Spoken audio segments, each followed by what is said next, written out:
Broadcasting live from Youngville, North Carolina and Ontario, Canada, this is Got Mead Live, a weekly show where Vicky Rowe and AJ Aramutz bring you the mead news, meadery info, and mead-making discussions from all over, talking with mead makers, mead owners, industry mavens, and influencers. This is Got Mead Live, a weekly podcast about mead and the people who love it and where the mead world is going. And now here are your hosts, Got Mead owner Vicky Rowe and mead and wine maker AJ Aramutz.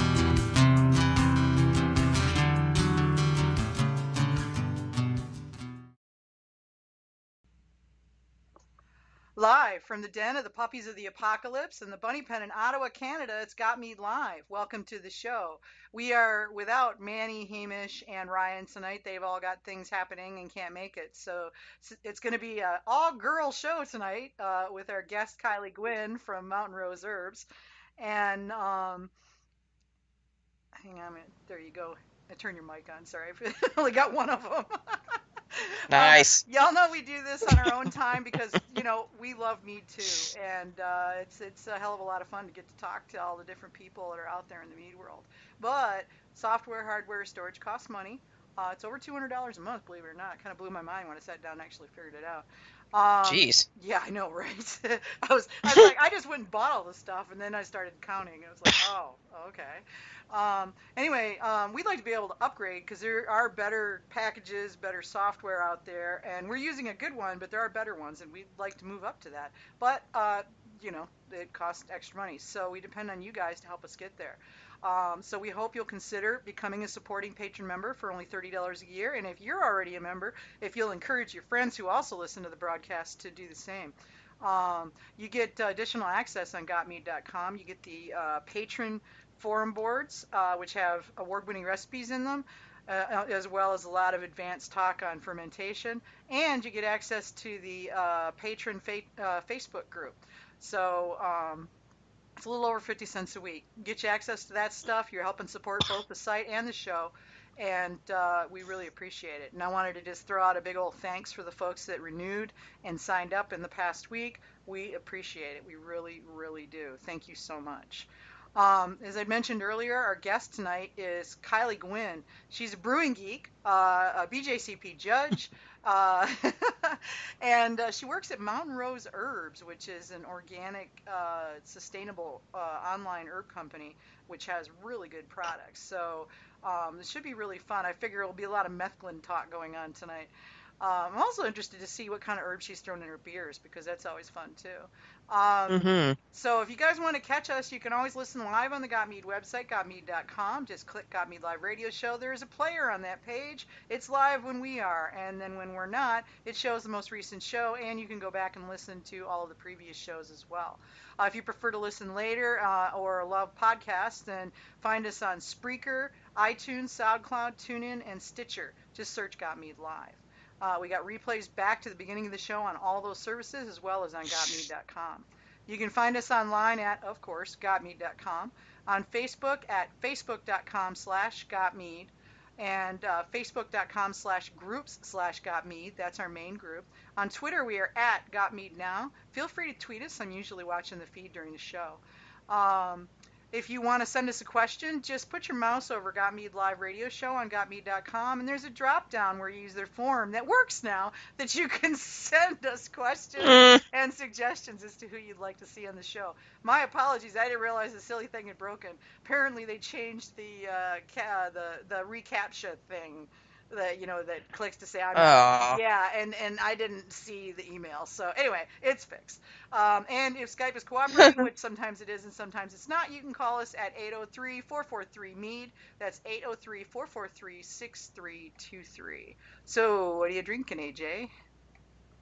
I have got the end of a bottle of my traditional mead from Chateau Chevette. And I started this one in 2015 and bottled it just before Mazer Cup this year. It's around 13.5%. It's mostly goldenrod with a little bit of buckwheat honey. And I got really good reviews from this from my in-laws, who normally are not that hot on my meads. They prefer my drier wines. So I'm enjoying it. It's kind of neat now that I've actually gotten a chance to see what buckwheat honey meads taste like and what goldenrod honey meads taste like and what all the different other varietals taste like, because now I can actually taste both the goldenrod and the buckwheat in this mead, whereas I wasn't before really able to pick it out separately. Okay. So, huh. another really good reason to go to Mazer Cup, all the different things you can taste. Yeah. Yeah, it really gives you some perspective. Mm-hmm. And what are you drinking? Water, unfortunately.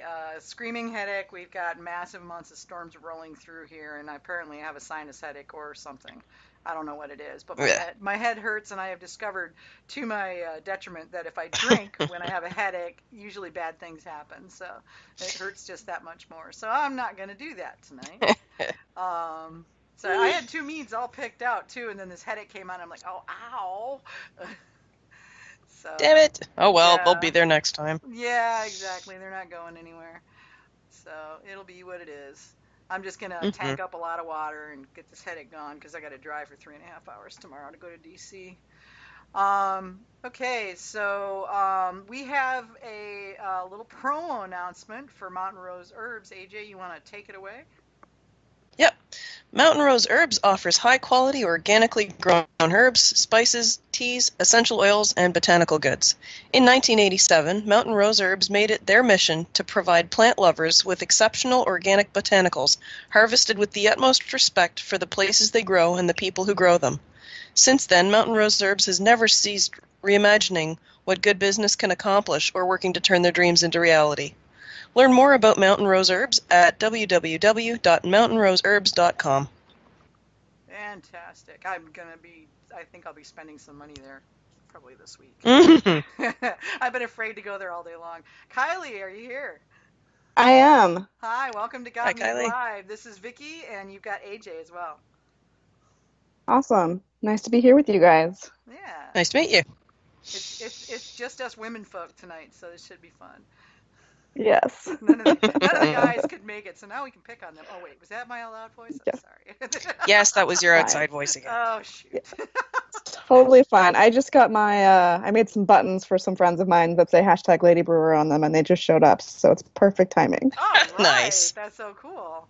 Yeah, I saw that when I was reading through your bio stuff that you're a big proponent of women in brewing. I think that's awesome. We need more of that. Yes, for sure. So tell them out there, since we've already seen your background stuff, but tell them out there who you are and what you're all about, and then we'll get to chit-chatter and then see what happens.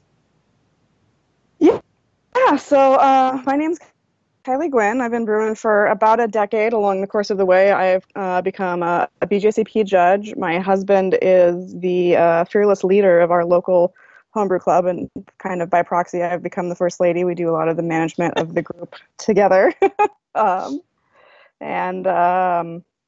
just kind of really gotten into brewing and tinkering and kind of love all of those things. As you were saying, being a proponent of getting more women in the beer and brewing process, I ran our local Barley's Angels chapter for a few years before sort of helping out more with the Cascade Brewers Society, and I've recently joined the AHA, American Homebrewers Association's Diversity Subcommittee, and spoke at HomebrewCon on diversity and inclusion. So that's something that's super near and dear to my little heart. And and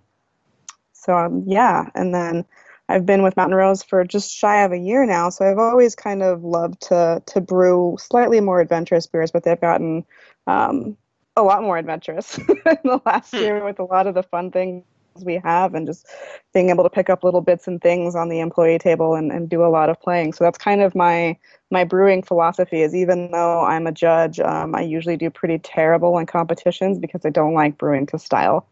So I'm really more of a proponent of creating something that's just absolutely beautiful and delicious that definitely doesn't fall within a couple of guidelines. So but that's they don't me. have a Weird-a-Mel category in beer brewing? No, there's there's the spice or vegetable category, and there's you can have spiced meads, but those still kind of what the guidelines says it requires a harmonious balance of style, and I like to get a little funky and strong with my herbs. So Cool. That's what I like to hear. Yeah, I'm a big proponent of do something interesting and strange. My cooking is often that way as well. So, As is mine. yeah, I take it you're a cook then too, Kylie. Yes, yes, definitely. Any particular cooking approach, like styles or ethnic type food that you're fonder of than others? Just curious. Um, I am a lover of tacos. It doesn't matter the medium, the more the better. So kind of, I think, Mexican spices and salsas and a lot of those things especially this summer season when all tomatillos and tomatoes and everything are available, tend to really be in my kitchen a lot. Oh wow, you should. Did you get a bottle of the taco mead that Apagard Meadery up in Washington made? I did not know. Oh, you need to call them and see if they have any left. Because if you're a Taco Tuesday kind of gal, then you need to check this out. That sounds amazing. Yeah, I mean, it sounds really weird, but the people that I've talked to that have tried it, because I haven't had it yet, but the people that I've talked to that tried it say that yes, it's weird because I mean, who expects meat to taste like a taco? But it really does taste like a taco, and it's well done. So Cool. so it's like kind of a you got to just be okay with your head being set for liquid taco, Like a Right. taco, basically. like a taco with honey. Yeah, like a honey taco, I guess. I don't know. It's just okay, but apparently Dang it's it! Now I'm inspired again. there you go. Add that one to the ever-growing list, AJ. Oh God. Yeah, as I say, you may as well get a piece of paper out because we're going to be here all night. So, Uh-huh. I Yeah. keep notes.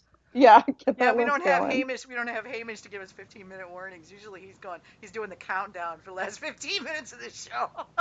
Going, Vicky, hello, 15 minutes. T minus 15, Vicky. Yeah, oh God, he's the only one that keeps us honest. Or AJ and I would go on all night. Yeah, I'm more of a. I got really enamored with Mediterranean style spices, particularly the Middle Eastern area. And so I'm like, curry and just all that stuff. I'm a chai person, so I love chai spices, ginger and cardamom and all that stuff. So I'm always Yes. playing with those in mind. I like tacos too, but I like those spices more. My husband, he's a Taco Yeah. Tuesday kind of guy. He loves him some taco spice, but so we have a back and forth on that because I'm like, no, wait, we'll just use curry. And he's like, I've got all this taco spice made up. Let's use this. Yeah, I tend to use ginger a lot, I love actually, ginger. more in my Yeah. brewing. I brew with it Hmm. almost all the time. So I think that's my balance. That's how I balance that out because I love those flavors too. So I drink our turmeric chai at work by like the gallon all day. So I get Oh that during yeah. the day and then come home for tacos. I Do you don't use do fresh as or many. dried turmeric for that? Yeah. Our turmeric chai it's all dried blend, so it's Okay. a pre-made blend we sell that's turmeric chunks and ginger and chai spices, and it's super yummy. Okay, I'll so it's have to chunks try of that. turmeric rather than Yeah, okay. Because Huh. I can get it fresh here sometimes, and it's very, very different from the powdered version. Yeah, I've never Mhm. even seen it fresh here. It's always powdered when you see it. Although I suppose there's probably some markets around here that have actual turmeric, but I've never seen it. So. yeah, it's very similar to ginger. If it was on the shelf and you weren't looking for it, you'd probably walk right past it and just assume it was ginger. But it looks a lot like ginger, just really yellow. Yeah, Okay. Oh, small and yellow. Yeah. hmm Yeah, Yeah. I love the spice. It's great. I just have to watch my intake of it. Blood thinners, they get ugly, if you use a blood thinning herb along top of a blood thinning med. Yes. They get worried, Not Hmm. advisable. Yeah, so but yeah, so I've been trying to like develop a level because the thing is that it's not that you can't have it, it's just that you have to maintain specific levels. It's if you like go all over the map that it screws up the medication, right? So I'm just kind of building my tolerance for it and then just keeping it there every day having it. Hmm. But yeah, no, I'm a chai nut. I mean, I've gotten chai recipes that were family recipes from Indian friends, and then I'm always looking for. Then I'm gonna check y'all's out for sure. I'm always looking for the perfect chai blend from my favorite herb shops online. Because I've got like 3 or 4 places that I do all my shopping at, and um, and then I mix up my own mixes sometimes too when I feel like going out and buying all the bits and then playing with it. But it takes me days to get it to where I want it because I want it to be exactly right. Right. So yeah, it's crazy. Have you played with black cardamom at all? Yeah, actually, you're talking about just the hold, right? The hold pieces from the inside, not Well, it's the got like a the stripped real pods. yeah. It looked like a whole pod. I saw it at Dogfish Head when John Yeah, Talkington was taking me on a Mm. tour, and it looked like the whole pod, but it has this smoky note, and I don't know if they're a different variety or smoked or what. I bought some because I want to make a mead with these things in them because I love the aroma on them. It's just stunning. They got it's this really like a extremely different smell. yeah, Extremely different smell from the green yeah, cardamom. I have some yeah, too that my friend brought me back from India. yeah. It's totally different. Yeah, it looks like it is. It's a different genus. Yeah, I've played with not I brewed with cardamom. We have hold cardamom, which is just the little pieces from the inside. So you Okay. crack open those green pods and brew with everything inside. Hmm. And I love those because they're much more spicy, I think, than the whole pod. I mean, whole pods are very spicy, but they also have that sort of green flavor, obviously, that the plant material contributes. So when I brew like a wit or I'm looking for something to really support, I love to use just that whole cardamom because they give just such a like a zing. Nice. Are But you yeah, I'll a have to look. cardamom heavy chai kind of gal or more of a cardamom I balance am. chai kind of Yep, gal? I like it heavy. Same. That makes three of us, I think. I like the cardamom, but I like the cinnamon to come up right along with it. So that's I really like the zing the cardamom gives to it, but I want something to sort of like counterbalance it a little bit, and play off of it. So yeah, and ginger, I can't get enough ginger. Oh my God. So which, which leads to another interesting question. What's the weirdest herbal combination you used in a brew? I just did my first Gruit. Mountain Rose had a booth at HomebrewCon, and I did a Gruit, and that was pretty new to me. Um, so I did some mugwort, some yarrow, and those are both pretty traditional Gruit herbs. Hmm. But I also used our herbal coffee, which is roasted dandy, chicory, carob, and then it's got maca powder in it. And then I used chaga mushrooms. Hmm. Oh, that's interesting. Yeah, I loved it. I think Yeah. we have a little bit left that I'm kind of like saving. I don't know what for, but it's a Hoarding. pretty earthy. Yeah, it's a pretty earthy, like crazy herbal brew, and so I've never had anything on tap here like it before. So That's really interesting. I've seen several people in the mead groups that are talking about using chaga and several other types of mushrooms in their meads. And at first I was like, I don't know about that. But the more I think about it, I could see where it could add some really interesting notes to it. yeah, Well, one of that's the what I was one. looking for was sort of that really rich, earthy sort of like because the base style for that is a porter, so I wanted that darker like flavor throughout the whole thing, and it just works so well. I was really nervous I was going to have to throw the whole batch out, but I made a small little bit, and I was like, okay, I think this is going to go. So I did all in and did 20 gallons, and it was awesome. Cool. Yeah, there's a place around here that doesn't exist anymore, but they used to carry a mushroom beer that I think was a blonde or a red. I think it was a red, actually, now that I think about it. That was quite interesting. It's not something I would want two of, but the first one was okay. Yeah, Yeah, I don't know. yeah, they're definitely. I eat mushrooms, but I haven't made any, and I cook with mushrooms, but haven't done anything with them in a brew yet. So yeah, I haven't tried a gruit. There's a gruit style mead that John Talkington at Birmingham Meadery in Delaware is Mhm. making, and it's actually called I Am Gruit, which Yeah. I just love that. Yeah, But I brought a growler of it home, and it's just so good. I mean, it really, really works as mead, the style. yeah. I was gonna say, I So think the flavors would adapt so well. yeah, it really did. His was meadow sweet and yarrow and mugwort. What the heck else was there? Was two or three other things in there. I'd have to ask him to be perfectly honest. I can't remember. But I was hesitant at first, but I really liked it. I wasn't sure I was gonna, but I really did. So now I'm gonna have to go out and find beers like that because I'd never tried a beer in that style either. So Yeah, and Meadowsweet is such a great addition for a gruit mead for sure. I love that herb and honey. yeah, it's just a good herb all the way around. Yes. I'm not sure I've ever had it. I'm familiar with yarrow because it grows like crazy around here, but I don't think I've ever encountered meadowsweet. It's more of a field. It's a field sort of herb. I'm trying to remember because we had it in Michigan. Yeah. Well, if you had it in Michigan, it might grow here. I've just never yeah. known about it. A lot of people consider it to be a weed, but then a lot of people consider a lot of things to be weeds that really Well, aren't. here yarrow's a weed for the most part. Here it is too. So Yeah. Yeah, and it's very sort of similar to yarrow in look. It's got little tufts of white flowers and short little feathers. So yeah, it's a nice plant to play with. It's got a lot of medicinal herbal qualities as well. Right. So sorry, and I apologize for my scratchy voice. For some reason, I'm hoarse today.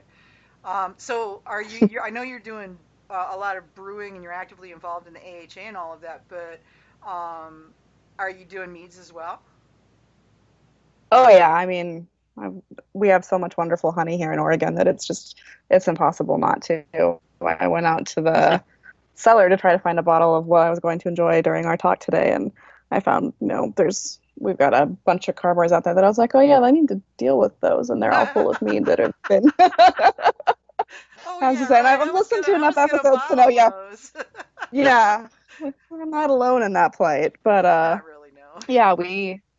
we do a lot of meads, mostly kind of smaller batches or large 5-gallon session meads, just because they're so easy to put together and so great to have on tap. But yeah, we do a lot of mead tinkering. I'm kind of doing mostly what we've done over the years, because we have just so much awesome honey here, is just play with single varietals and just do the same thing over and over again with different varieties and taste kind of, how that has worked out. And so now that I have a good feel for what honeys I like and I have all kinds of fun things to tinker with, I've been playing a lot more with herbal additions into mead and making some fun little batches.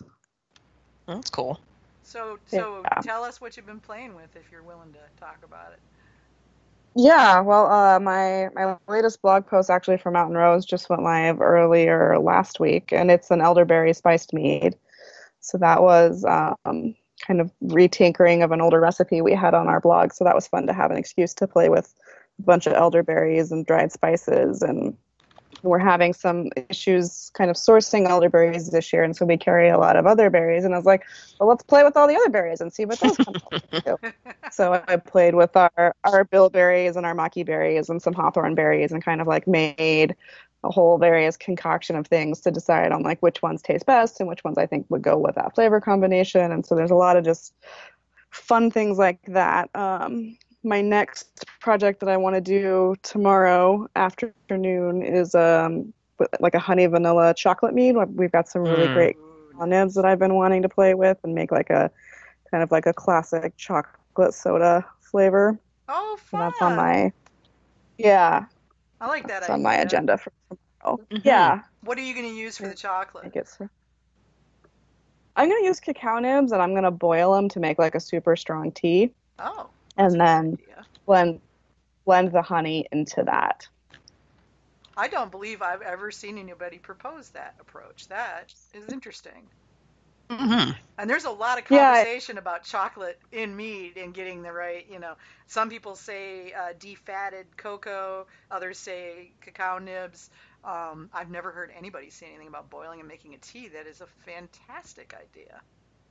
That's actually how I do most of my herbal additions. And I know I'm kind of unique in that way. I know a lot of people like to just throw things into secondary or, make a quick tincture out of them and then toss them in and let them steep. But I really like to do the decoction or strong tea first, because You can control because then it you can better. back it off. Exactly. You have so much more control Yeah, that like what I do. Oh, that's what's so astonishing to me is I don't know why it never occurred to me that the cow nibs could be boiled into a tea, because that's what I do with all my leafy herbs. My Yeah, pretty much everything else, pretty right? much everything else. Right. Yeah, exactly. So I'm going, well, hell. Why didn't I think of that? Yeah. so I'm yeah, just and kind of I've like seen completely floored by the fact that never occurred to me. Chocolate mint. Yeah. Yeah. I don't know. You Gotta can try keep that one. you can keep your peppermint patty mead. Yucky poo, nasty, ick, bleh. Chocolate Yeah, by You're itself, entitled to mint your by opinion. itself. Yeah, I am. Yeah, chocolate and mint separately are wonderful things. Put them together, and I don't want to have nothing to do with them. You're weird. Icky, icky, icky. Nope. That's right up there with beets. So. And yet you've had a good beet mead. Yes. So Well, there. I've also tried chocolate mint meads, and have yet to find one that I personally enjoy. I mean, I've had several very well made ones, but they just weren't my thing. And, just not my thing. So. Yeah, fair. Yeah. I mean, they were excellently made, but yeah, not going to drink them. Sorry. I'll let that go to somebody who will properly enjoy it, because I won't. Just hand me some methclins of some other kind, and I'm a happy camper. Have you played with peppers?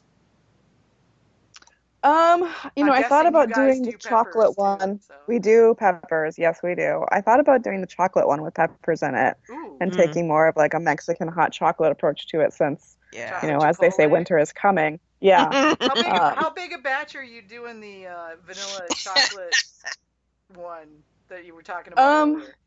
I haven't decided if I want to do that like a full-on sack strength or something a little weaker so it's ready faster. So I will kind of parse that through tomorrow, but it'll probably be depending on the gravity I want to aim for. I have a half gallon of honey I'm going to play with for Okay. that. So Oh, I was just gonna say, if you were making a big enough batch, split it and then try throwing some, maybe either making a tea out of chipotles or right. mashing some up and throwing them in a mesh bag and hanging them in there for a bit, because I could see Mexican vanilla chocolate. Oh my God, that would Yeah, be. put some cinnamon and some nutmeg Uh-huh. in there and Yeah. yeah. Oh, dude, yeah. Mhm. AJ, you're writing this down because I'm gonna ask you about it Of later. course I'm writing this down. She's clacking away on her keyboard the whole time. She's got like 147 pages, some ungodly amount of pages of notes from the shows. 159 and counting. Oh, there you go. Okay. Yeah. So it was a lot anyway. But yeah, now you got my brain going on that, because I love that. Another flavor that I've often thought about sort of seeing if I can translate it to an interesting meat is the mole. Have you ever made a mole? Yeah. Yeah. I had a mole style chicken recipe that I made in my Instant Pot, and the flavors were, it was honey and chocolate and 2 or 3 other spices, and I kept thinking, well, gosh. Well, one of the guys for the chocolate group brew did do a ole mole. Oh, did he? So there is a recipe. I don't know what it tasted like. I never ended up getting the bottle, I but have to take a look at it, because yeah. I think that would be a fun one too. Yeah, but there is a recipe on Got Mead. I know it's there. Cool. I'll have to go look it up. So yeah, that's been rolling around in the back of my head for a while now. Every time I make that mole, I think I really need to do a mead. Mhm. Just do it. Yeah, I know, right? What are some of your other favorite combinations? As we were talking about ginger, I love ginger and mead. I think are like my absolute all-time favorite. So over the years, it started off as like just ginger, and then over time, I've sort of added in some other things and sort of blended it in to be. It's got a little bit of cardamom in it now, and a little bit of allspice and some star anise. So it's got more of like a richer, rounder, almost like ginger ale profile rather than just that spicy ginger. Mm-hmm. But I still just love a good spicy ginger mead. Oh yeah, yeah. I'm one of those people that goes for the ginger ale by how much does it burn your face. Yes. Yeah. Yeah, I made one of those a while ago. That was really, really good. Even a couple of years later, it still was a little bit taste tingly. Yeah. I think I used a pound of ginger for a gallon. It was awesome. You want to try an interesting approach, and I'm not sure if this would work the same way in mead because I haven't tried it yet. But I made a ginger cordial, and basically I took a whole base. I do these in like a little over a gallon glass jar. They're the demo jars I use when I'm doing living history demos. And so I've got this gallon glass jar with the top. So I'll just throw like I don't know, like a double handful of candied ginger. So and I'll throw that in there, cover it with vodka, and then basically let it extract until the ginger more or less just kind of turns white. All the color extracts and everything. And that's how, when the thing loses its color, then you know it's done. Then I'll strain the vodka into another container off the ginger, put the ginger in baggies and stick it in the freezer because ground up it's really good on ice cream and it's got alcohol in it at that point.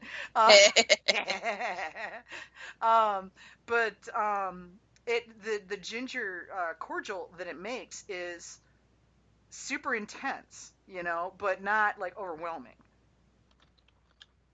It's more like sort of a ginger experience, So I was surprised because the first time I made it, I didn't know what to expect because I'd never done it. And when I got done, I'm like, oh my gosh, this is amazing. So ginger experience. Yeah, well, it was. I mean, it was just like this super focused ginger, and it was spicy but not over the top. There wasn't beyond, it was just the right spot. But I'm just wondering if I haven't done it yet, but if I do that with a mead instead of using, fresh ground ginger or whatever it is that I use, or ginger tea, if I used candied ginger, which actually I could probably do that as a tea too. You're right down to it. Not sure how everyone else treats ginger, but I have always found it works best for me when I use it as a tea. Yes, I definitely, as I said, that's my preferred way to do it. The first couple of times I did it, I juiced it. Yeah. And did like bench trials. So like, okay, here's my juice. I'm going to put a milliliter of juice and 10 milliliters of liquid. What does this taste like? But yeah, I found that a tea is a much easier way to sort of control it, and then I don't have to wash the juicer. So. Yeah, or clean it. Yeah, or clean it. Yeah. Cleaning juicer. Oh god. Yeah. So yeah, that would definitely be bad. I've got, I don't know. I mean, I'm a tea whore anyway. So I have like at least 3 dozen kinds of various teas that every time I go somewhere where I find a tea shop, I pick something up, that looks interesting. So I've been kind of playing with some of the stuff that they've been coming up with. Have you done anything with flower petals? Rose? Yes. Okay. Yeah. Like yep. what? Mm-hmm. I've done the traditional rhodamel, so just rose petals and mead.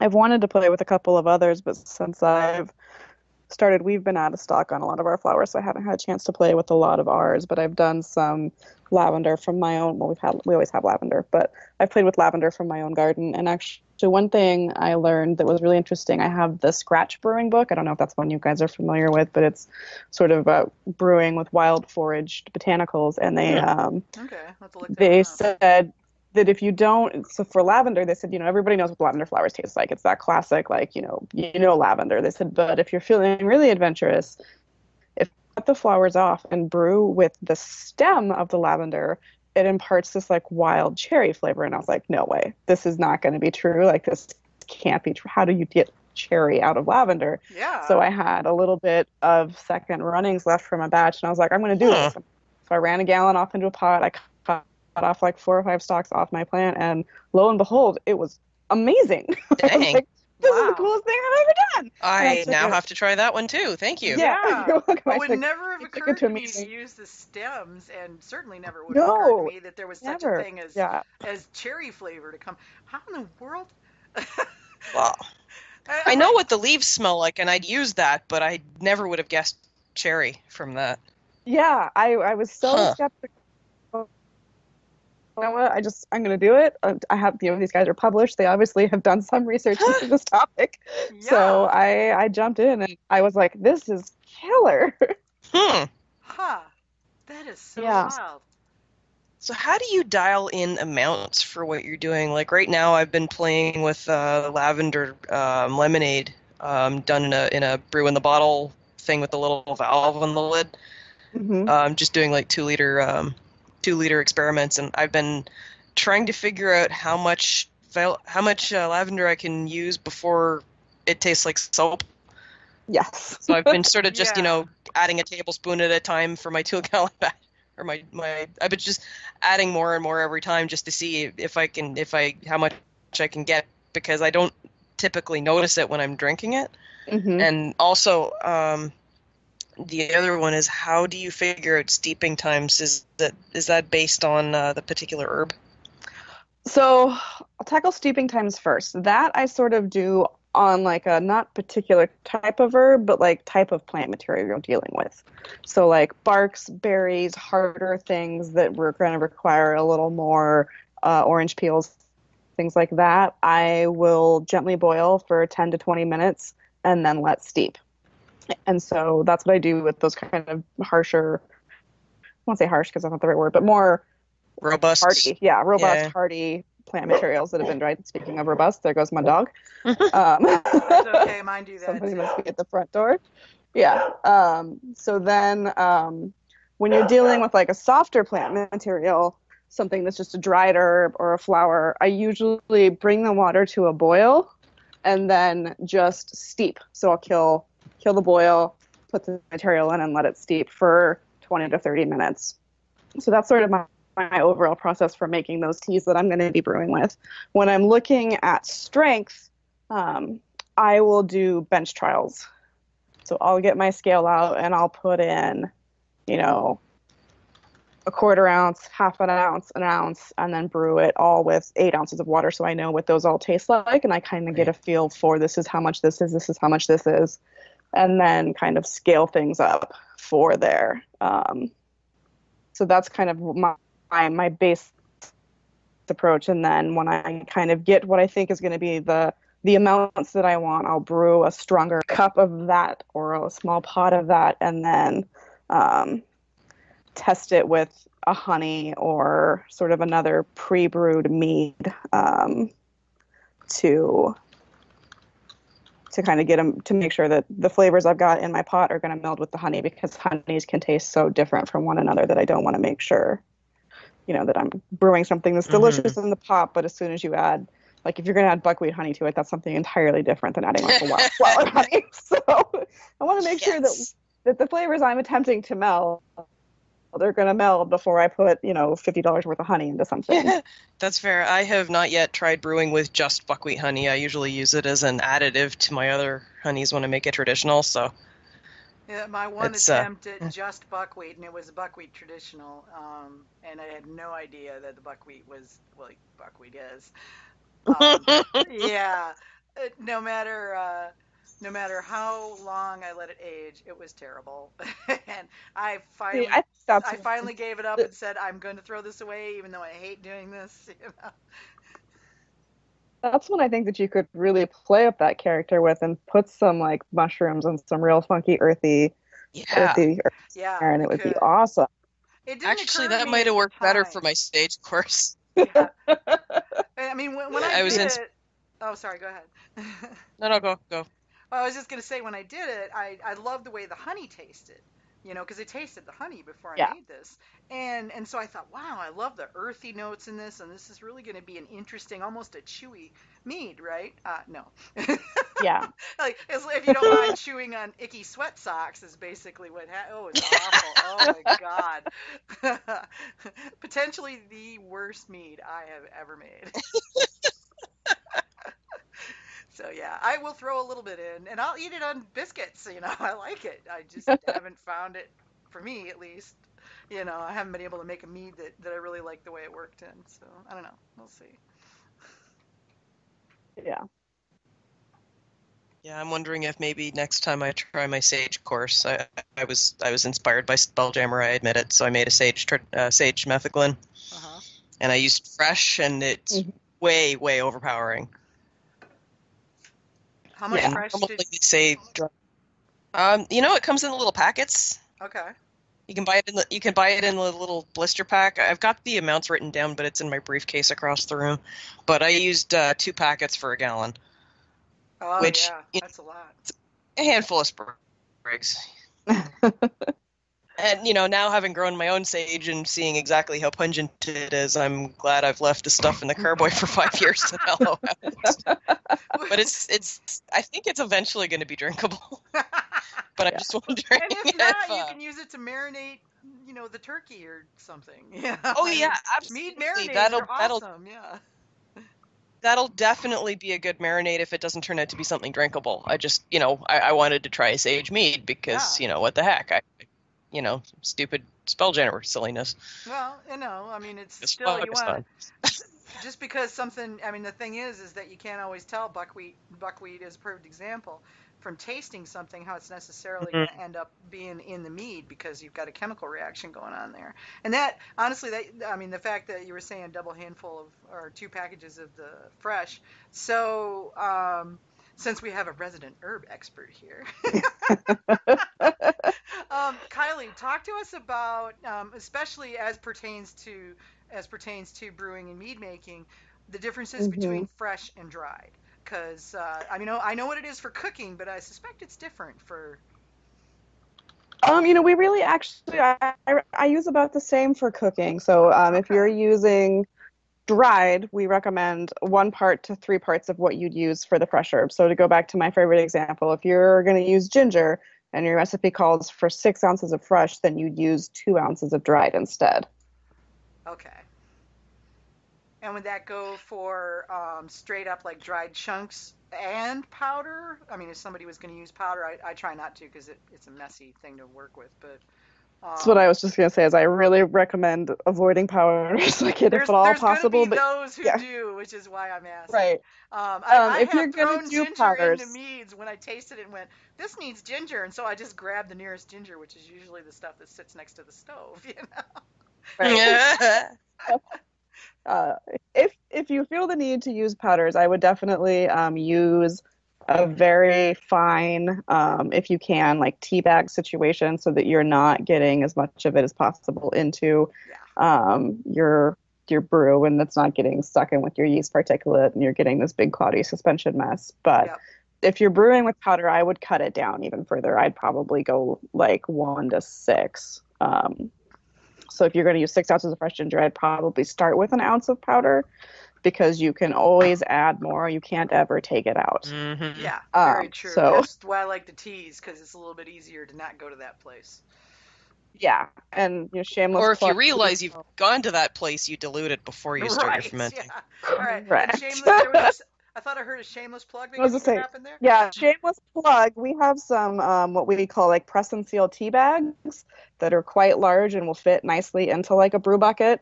So I use those if I have to use a powder or something that I think is going to get real crumbly.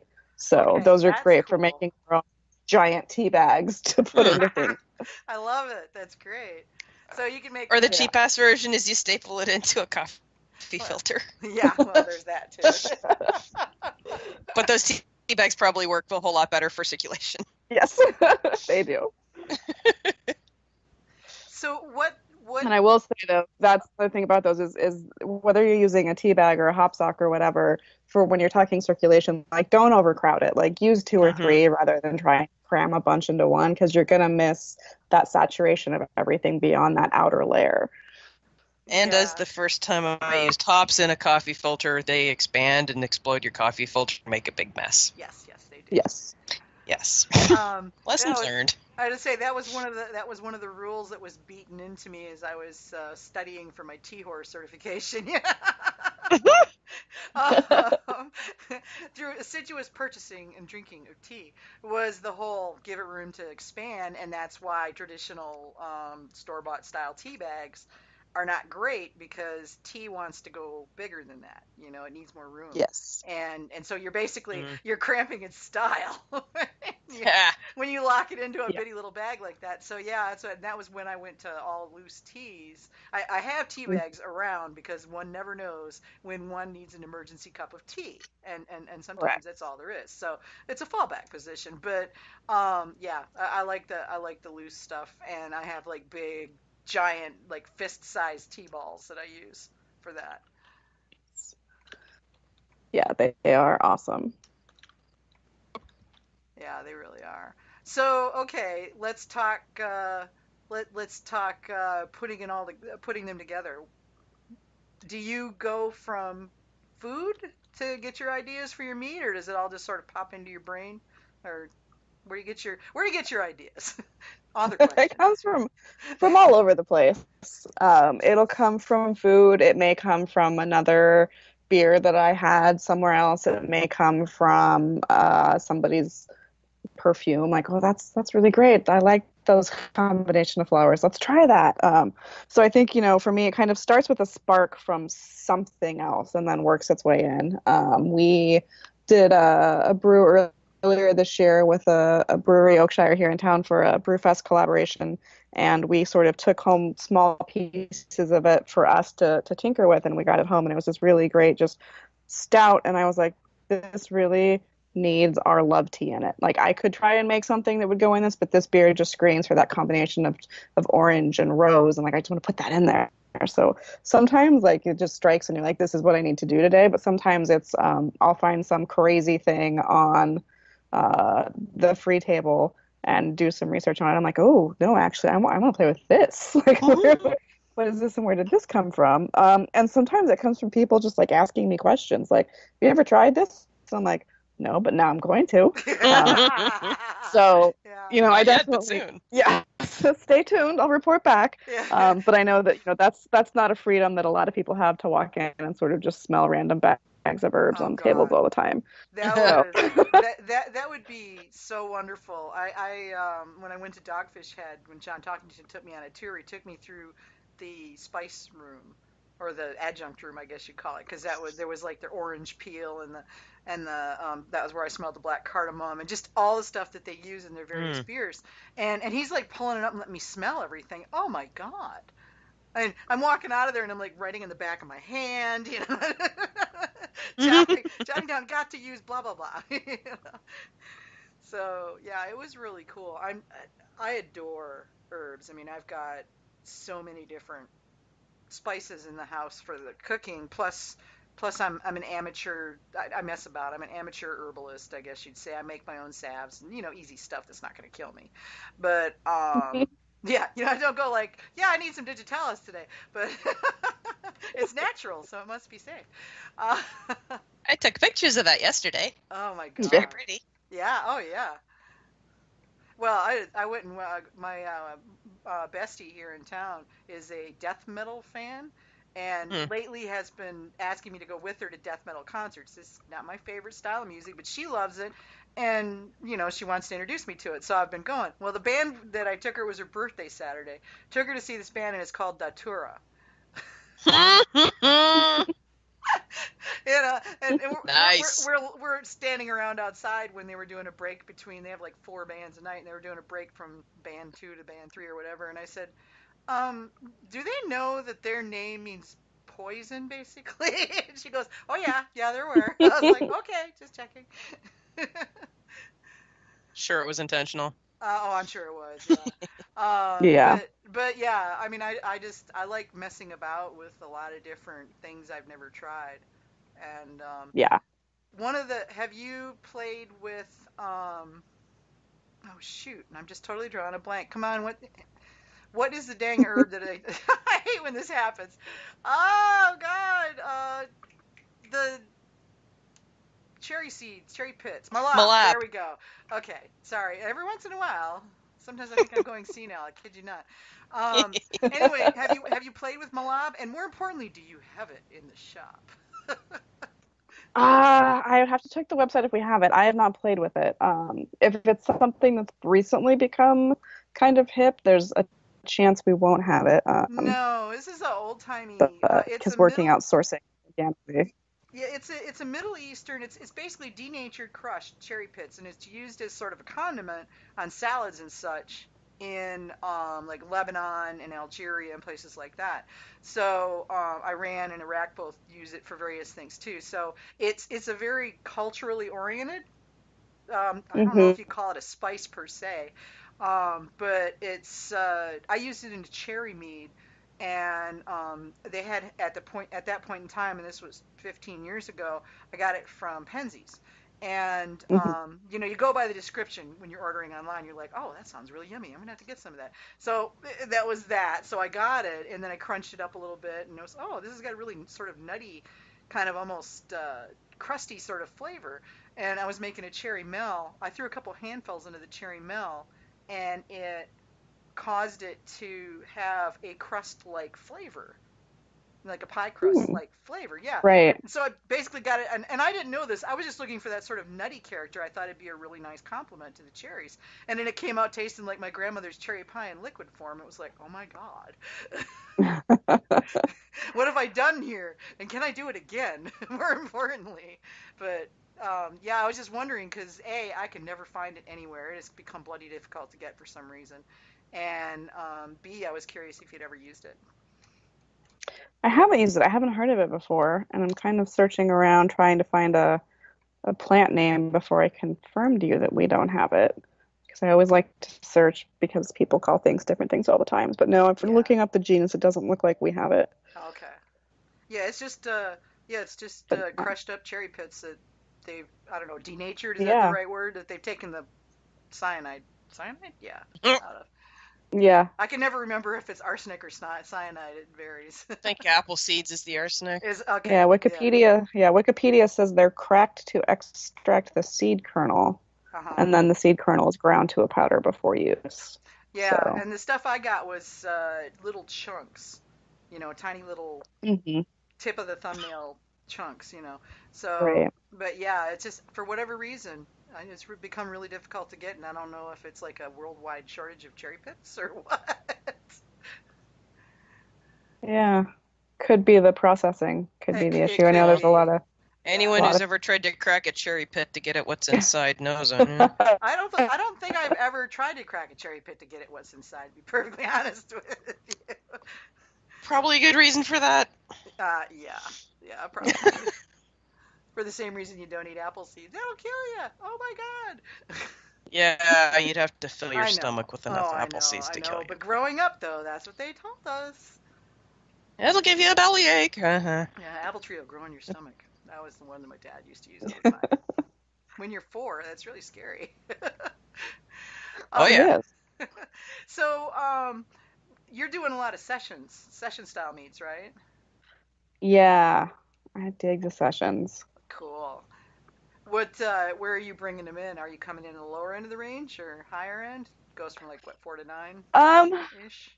It goes from 4 to 9. We come in on the higher. I use 3 quarts of honey in 5 gallons. So, I don't usually do anything to it to stop fermentation, but it also doesn't usually go completely bone dry. So they come in around 6.5, 7%, depending on the mead and kind of how things go and whether I've taken care of it fermentation-wise or just let it go in a warm hot room. But none of us ever do that. Never. No. No, I always put things in the fermentation chamber. Yeah, always. Absolutely ignore the hat that says bad example. Yeah. Set the reminder on your phone. Oh, yeah. I have learned to do that with my Tonsa editions now. I will put the info in on the website and sit down with my phone and be like, reminder, reminder, reminder, reminder. Oh, yeah. And then the next day I'm like, oh, yeah, I got to do that thing. So yeah. If it's not in the calendar, it didn't happen. That's kind of the way it works for me. It just doesn't exist. If it's not on the phone, it doesn't exist. Yeah, pretty much. I need my digital brain. Yeah, Got Mead Live is every Tuesday, and it's been every Tuesday for ever. And it's on my calendar in perpetuity, I have 2 different phones for it. But yeah. So okay, are you? What are you doing with your sessions now? Are you going? Are you going mostly sweets? Or are you going dry? Somewhere in between? Somewhere in between. Like I said, that kind of just let them do their thing. And those I actually really like to make with ale yeast. I was gonna ask. Yeah. Long ago, one of the first times we ever made a mead, we walked into the homebrew supply store and we didn't really know what we were doing, so we were asking some questions, and the guy was like, I actually really like to make my meads with Scottish ale yeast. And I was like, actually, historically, that makes perfect sense. This yeast would do well with honey. Like, that makes perfect sense to me. And so we've kind of always done that since then. I really tend to gravitate towards an Irish or a Scottish yeast when making a session mead rather than some of the more traditional Lavland options that people use for making stronger meads. So I like that little bit of roundness and that little bit of just flavor profile that those contribute to a lighter mead. I think it tends to be a little softer too, you know, and the texture comes out different when you. It does. I've only used ale yeast a couple of times, but I've had a lot of ones made with ale yeast, and I've noticed that there's a very distinct difference there. So yeah, I'm kind of keen to start experimenting with the different ones. Scottish makes a lot of sense though, now that you mention it. I know a lot of people use English, you know, but Scottish makes a lot more sense. Yeah, and I've used English. I like Scottish the best. Irish is also very nice. It's just a different, and I don't know how to like put a finger on it to say different other than like, you know, it's just a different yeast, so you get a little different character quality. And I wouldn't say it's like a pronounced ester or phenol difference. It is sort of that mouthfeel and that softness that it tends to give versus using a wine yeast that I just really prefer in those lighter meads. Have you done a heather session yet? Speaking of Scottish ale yeast, sorry. It's natural for the brain to go to heather when you talk about Scottish. I have not. I know that's what most people go to. I had a really bad experience actually with like one that someone made that was just so heather. It was just like there's no honey in this, and it was just like so drying on the tongue that I had like kind of PTSD about brewing with it myself. But there's full confidence I would not do that should I choose to, but I kind of tend to shy away from that one in particular. I can understand why if you had that kind of experience. I've done exactly one, but and had no idea at the time. This may be my 7th or 8th mead, and I basically I was working a Renaissance festival that year, and there was a herb shop, God help me, like 3 shops down from the one I was managing.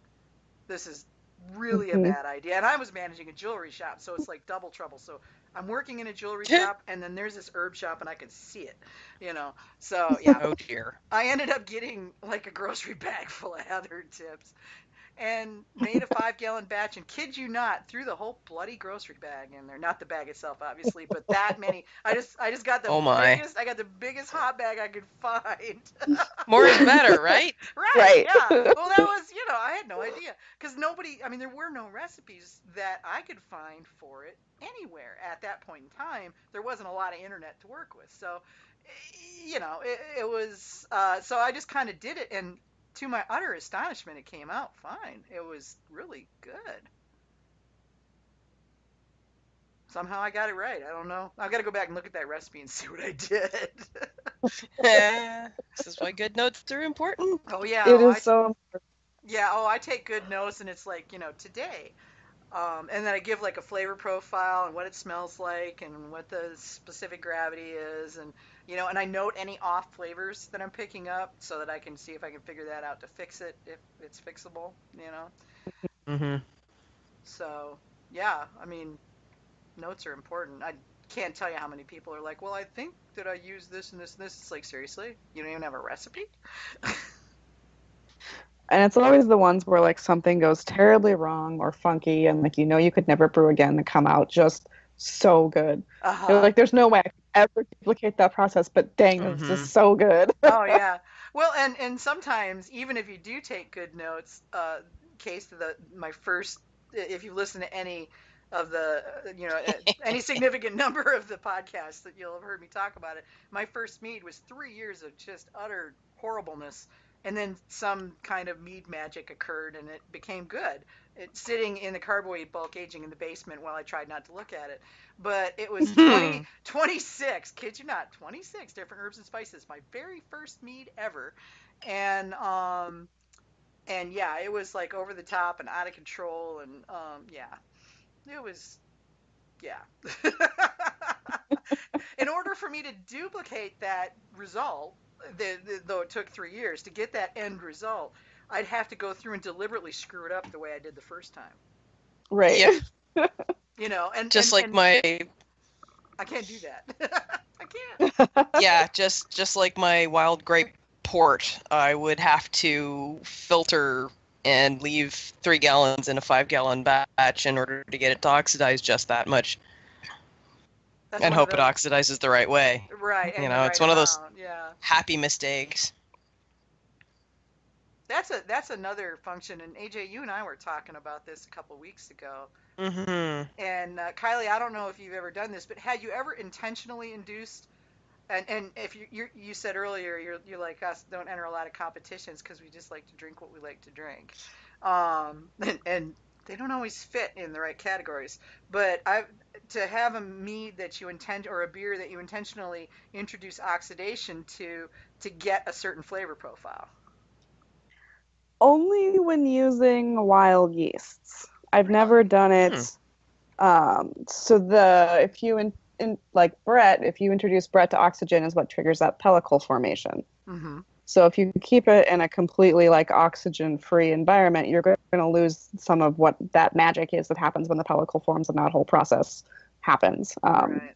So I've intentionally kind of leaked in air like barrel aging would do to form that pellicle and get that sort of transformation magic happening. But I've never done it with a mead. Yeah, what was it we were talking about? AJ, was sizers. A lot of sizers Mm-hmm. benefit from a low level of oxidation. Well, that little bit of oxidation, that little tiny bit of sherry-like flavor makes it taste a little bit sweeter. It gives a perception of sweetness that really works with a lot of things. It could, and I could see how it would meld those two flavors a lot better as well. Mm-hmm. It would form that bridge. That's an interesting thought. I'm actually one of the blogs I'll be taking on before the end of the year for us is a sizer. So that would be interesting to play with to split the batch and introduce half occasionally to a little bit of air and leave the other half corked up and see how that goes. With mine, what generally happened was, and this is how I found out because it was an accident the first time, was it was in a bucket with a sealed top, but the airlock went dry.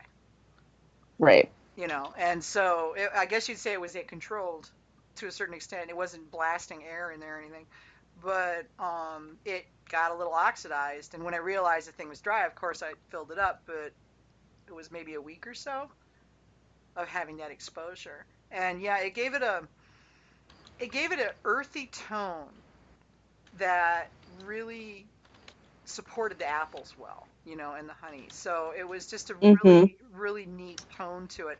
And this was with, at the time, all the sizers I was making had spices in them. Well, actually, most of the sizers I make have spices in them, but, right.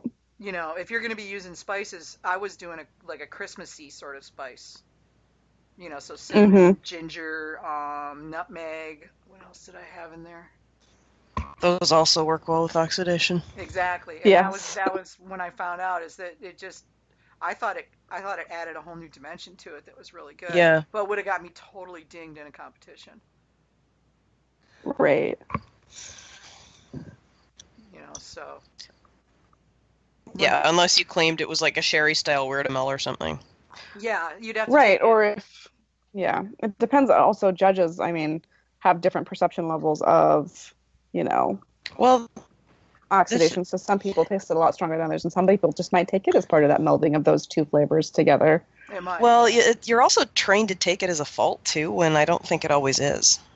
No, I mean, that's where, you know, a good judge will reference their style guides, and I'm pretty sure Mead doesn't have anything at all about that in there, but like, you know. Yeah. Does it taste good? Then it's good. Yeah, the style guidelines for Mead definitely like, call out oxidation as a fault. Yeah, as I say, so, you know, but if you're looking at something like an old ale, it's cited that this can be oxidized, and that's not a problem. So I think that could be, you know, nice. An interesting thing to sort of explore further is how that works. I may have to go talk to BJCP and see if they'd be willing to introduce the phrase slight oxidation can often be a benefit to size. Mild oxidative quality is acceptable. Mild oxidative quality is acceptable. That'd be great. As long as it's the sherry-like as opposed to the cardboard like. Well, nobody wants to like cardboard. Because I've managed to do that once and it's gross. Yeah. So there you go. There's our write-in campaign for Gordon Strong. Yeah. I need to get him on the show. I keep telling myself, oh, you got to contact Gordon, and I keep forgetting to. Kurt Stock is another one I want to have on, and saw him the other day. But yeah. That'd be really cool. So Been talking about Bayesian for years too. yeah, well, I have spoken. Busy. Yeah, I have spoken with him via email, and he's a lovely man, but he also is running in 12 different directions at once every single day, from what I can tell. So, yeah. Well, he is stepping down, so maybe that'll change next year. That's right. I forgot he was retiring. Yeah. Yeah. Yeah, it was a bittersweet keynote at HomebrewCon this year for sure. I'll bet. Yeah. Gee, maybe we can get Charlie to come. I'm going to talk to my crew for the AMMA conference. We need a keynote. Charlie would be cool. That would be really cool. He's not speaking of HomebrewCon next year that you know of, right? Not that I know of, but okay, cool. I'm going to get him now while I still can.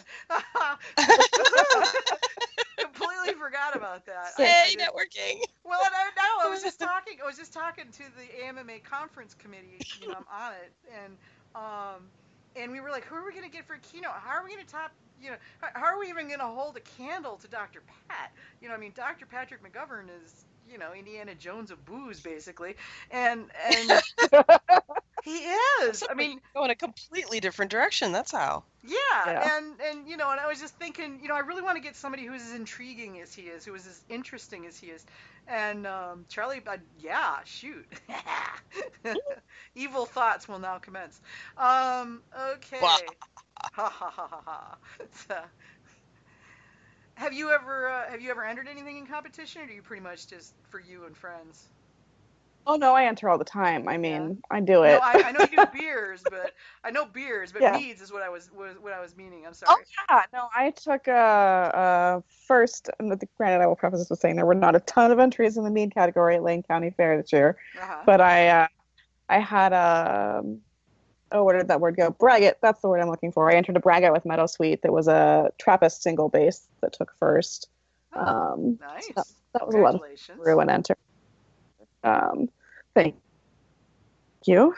And yeah, my problem with entering meads for competition is I don't brew 5-gallon batches. So I've entered our session meads for competition, and it's interesting because I, as we discussed, don't brew for brewing, so I don't make acid adjustments or kind of really worry with some of those things. So what I think is a delicious mead sometimes doesn't do as well as I would hope, even though I'm like, you're crazy, but I get it. For a reason, so that you do those points. But I'm right there with you. Yeah, I mean, I know what I like, and it's not necessarily what would do well in a competition. You know. Yeah.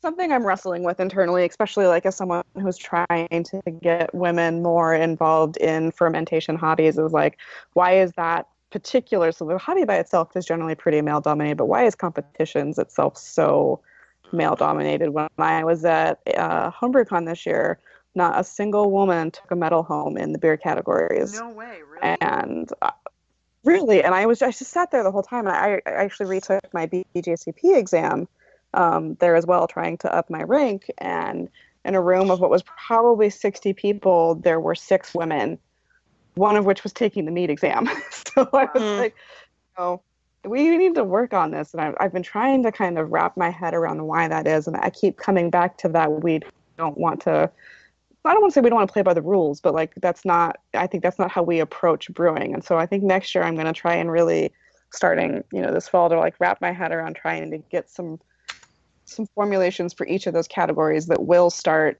sort of changing that tide, so that when people see these publicized results, that there's a possibility that they may see another woman out there and be like, oh, this is cool. Maybe this is something I could get involved in. Because I think there's a lot of women brewers out there who fall under the radar. Yeah. They don't enter competitions and they don't come out to judge, and they're not active participants in a club because when they look, they don't see themselves out there. So either that, or they're just not really the competitive type and just don't care that much.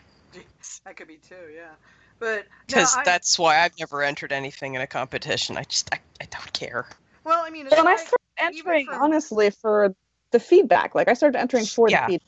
Because, I wasn't really connected with our local homebrew club at the time, and I didn't know, like I knew I didn't like something in this, so I thought if I could give it to somebody else, they could tell me what it was that I didn't like in this, which is, accurate for 70% of the time, but sometimes something, the judges are just like, I don't know, this is just bad, like you have some faults here that just didn't work out, and it's some pretty generic advice, but that's why I started entering competitions, not for the competition point, but for the like feedback and help me become a better brewer point of view. And I think a lot of people also miss that benefit of entering a competition. And I know that's something we struggle with is getting quality judges who can provide that feedback as well is definitely a challenge for competition and competition organizers. When you've got 300 beers and 20 judges, that's hard.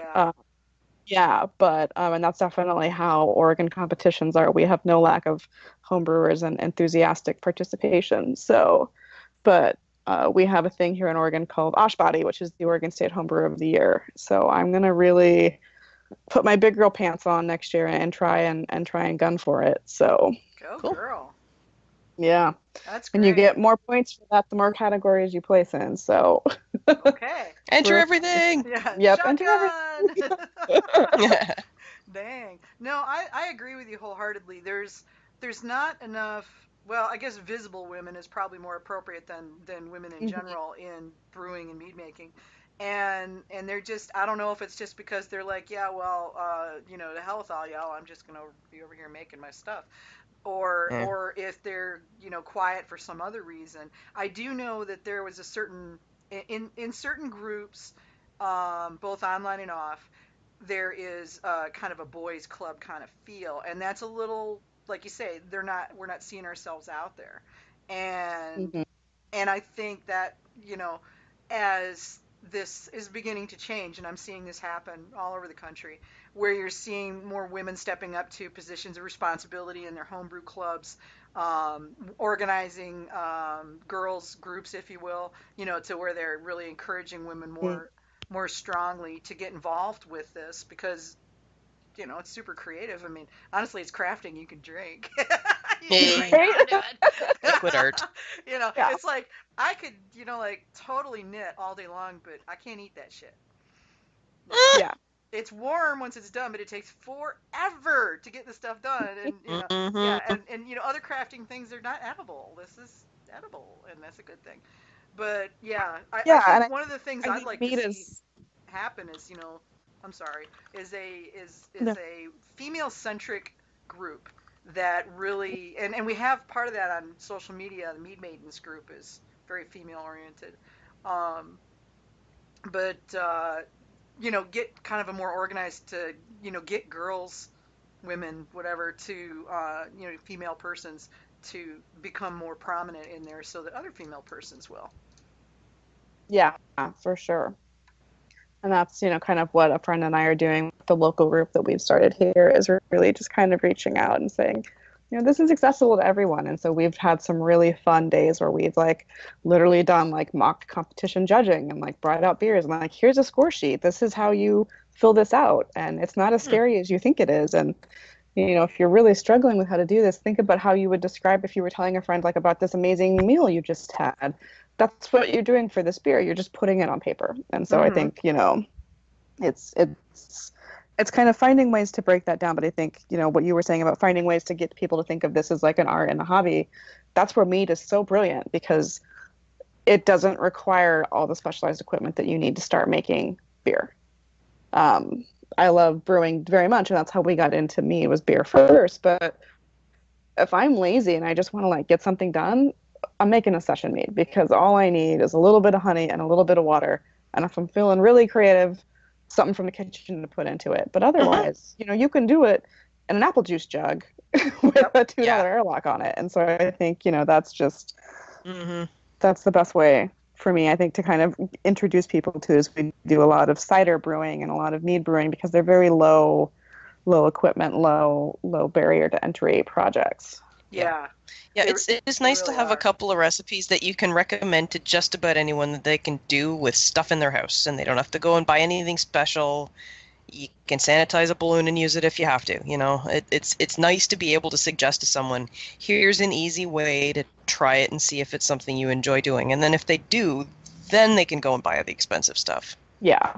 Which isn't really even all that expensive. Not really, no. I mean, yeah, you can get into the supplies for, what, $50, $60-ish, maybe a little more or a little less, depending on where you're getting it.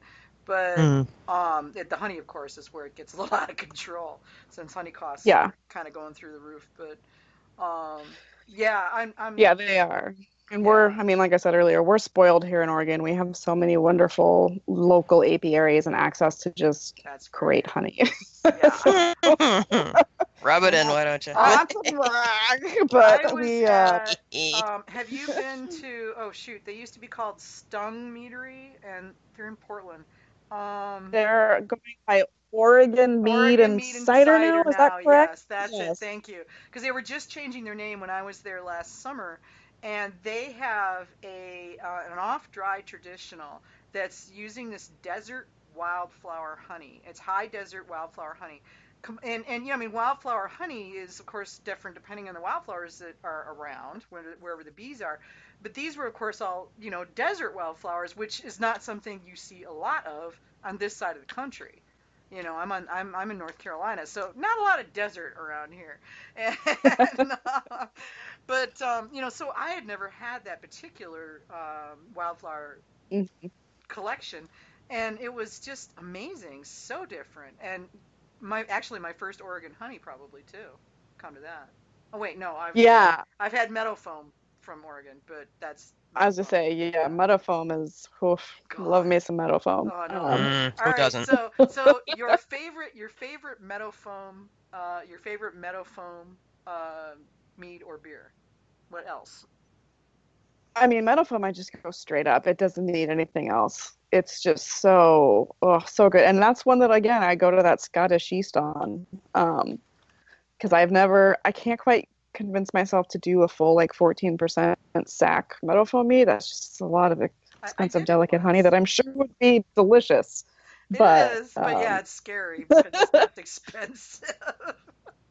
Yeah, and usually I don't want to sit on it. I mean, the new trade editions have definitely dropped the amount of time you have to sit on things for, but that one I usually get and I want right away. And so it's funny, as I'm sitting here thinking, I've never done a session mead with meadow foam, and I've never done a full on sack. So I think most of my meadow foams clock in around 8 or 9%.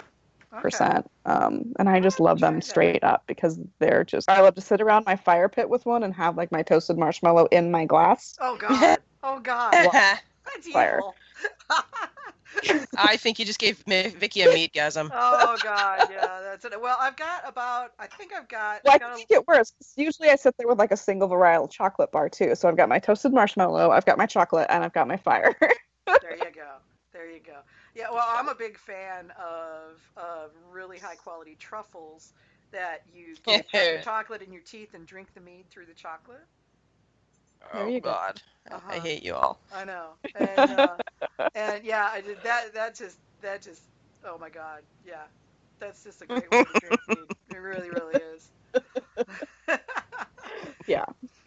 But I don't know. I mean, the last time I made a meadow foam, I've made 2 or 3, and mainly, as I could afford to buy the honey, and excuse me, I think it was the second one I did. I wanted it to have more vanilla character, and so I I split and scraped a bean and tossed it in there, and let that sit. And then I ended up, and this is Penzies again, sorry. I had got there. This was 15 years ago, so I would never buy from them now. Now I'll buy from you guys. But anyway, they had a really nice vanilla extract, and it was a really high quality, really tasty, very concentrated. And this is before we had, you could get there wasn't a lot of online good high quality vanilla, and I wasn't getting what I wanted from the bean, and I didn't have any more beans, so I picked up a bottle of this and basically did the tea approach, put a little in, tasted it, put a little in, until I got it where I wanted it, and it really played. Basically, it was just taking and turning it up several notches for the whole meadow foam thing. So it was. I really liked it that way, and I've got about 3/4 of a gallon of meadow foam in my stash, I think. So I don't know. I haven't decided what I'm going to do yet. Yeah, I could see that working out. I've just always been too it's just so good. I know, right? You want to spread it out as far as possible? Yeah. Well, I had my mom. Yeah. And I had a little pint jar that I'd gotten somewhere, and I think I got it from Amina Harris at one of her honey tables, and I had it sitting in the closet in the pantry, and my mom was using it, and I'm like, "Don't use that!" And I like jumped at her. I think I scared her. She's like, "Why?" And I'm like, "'Cause that's meadow foam." She's like, "And Yeah. what?" Oh God. Yeah, she's like putting it on her biscuit, and it's like, no. No, Here, take this you're buckwheat. wasting it. Because I don't have just like honey in my pantry. I've got buckwheat, and I've got that pink peppercorn. That Yes. yeah. Oh my God. Oh, Have you had this honey yet, Kylie? I have not, but I love me some pink peppercorn, so I'm real interested. It's pink peppercorn honey, and oh God, I'm drawing a complete blank, and I'm so sorry. I will give you the link later, but they exhibited, and I'm drawing an utter blank on their name. I feel awful. Anyway, Dutch Gold. no, not Dutch Gold. This was Mm. Thomas Huby and his guy over there in the corner.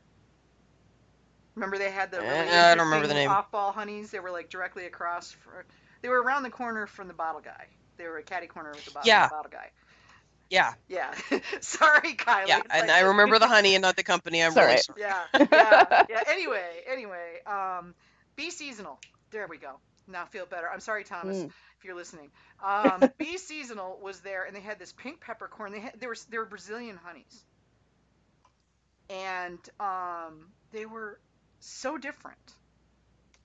Completely. Well, it was as different as Hamish's honeys were 2 years ago. Hamish, and I don't know if you know of Hamish, but he's one of our guests, good friend. He's in Australia. Had brought over a collection of Australian honeys, and those are really cool too. But yeah, the pink Very peppercorn. distinctive. I can hook you up with Thomas at Be Seasonal for the pink peppercorn, no problem. That would be rad. Yeah, this stuff it's so interesting, and it does have a little peppery note to it. Yeah, I mean, I would imagine pink peppercorns they're intense. I love to brew with them. They have that I nice love piney them. thing going on. They do. They add like this. It's like an intoxicating aroma that you can't get from any other botanical. Like they're spicy, but like you said, they're kind of piney, and they're just like still strangely floral. And like I love pink peppercorns. I see your. Yeah, I should try that in a mead sometime. Yeah, I want to get some more meadow foam, definitely. Got to check my honey budget, see if I can afford it. It's like, I can get I know. like 10 pounds of meadow foam, or I can get 50 pounds of something else. Yeah. And it's like, Yeah, God, it's so hard. Yeah. I know we have actually a honey guy from Old Blue Raw Honey, which is one of my favorite local apiaries, coming to do a talk at our homebrew club next month, and they're offering to bring us some big 4-gallon buckets for us to split between members if we can get people to go in, and the prices wow. are they're insane. And I was like, we've got to get it. Do I need a whole 4 gallons to myself? I probably need 4 gallons. Oh my God. Conversation and like, when is I this meeting exactly? The last Monday in August. Last Monday in August, which is okay. Where's Vicky's calendar? Yes, I don't know what's in my phone. That's one of those phone reminders. I have it set to go off on Saturday. That would be the day the day before I leave Australia. Yeah. Okay, so if I'm gonna 27. So probably not gonna make Eugene, but yeah.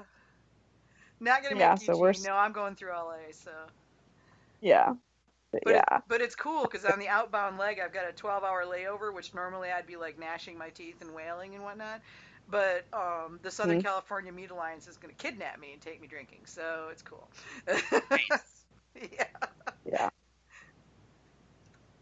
Pays to have friends in the major cities, I guess. But It does.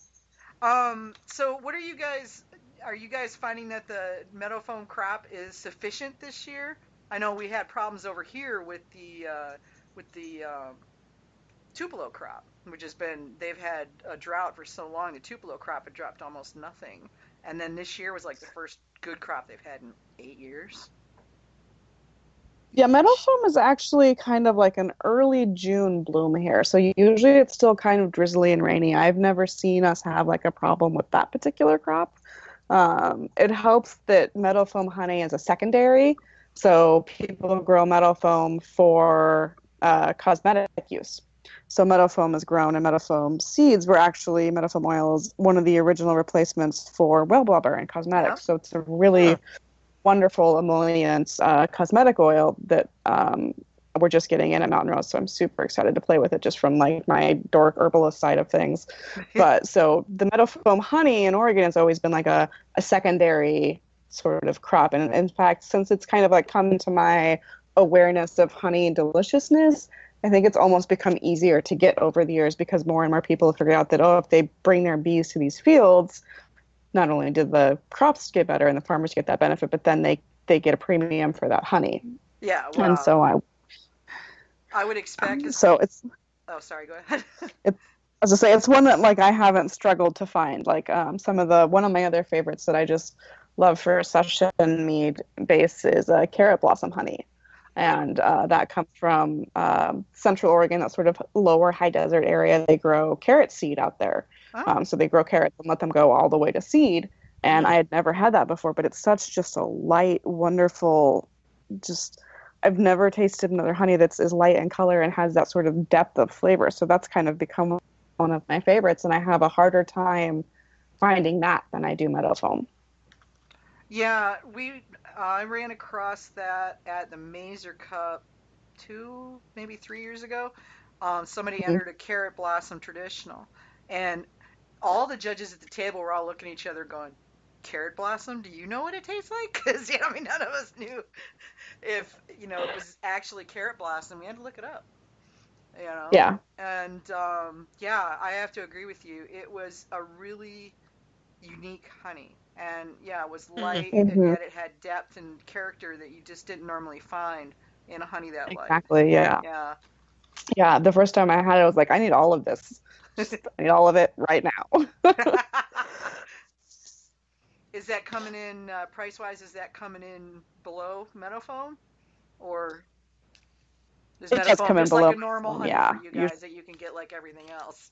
For us, it's special. So. I mean, yeah, usually by I want to say all the regional sources I know are kind of out of meadow foam by February or March, but it's not like you have to get it as soon as it comes in off the fields. You used to. When we first started, when Got Mead was very, very small, and there were only a couple of hundred of us on the forum, it was really hilarious because there were a few of us that were using meadow foam, and then talk started to come up on the forums about it, and nobody would tell you where they got it. Because if you told, then somebody else might buy it before you could get it, because there just wasn't that much of it. Right. So it was really expensive, and it was really hard to get. And, Jealously guarded secret. Oh, it was. It was hilarious. I remember somebody outed. It's true, yeah. Mm-hmm. I remember somebody outed somebody else's source on the forum, and everybody dogpiled him. Because it was wait, just a darn minute. No, you cannot do that.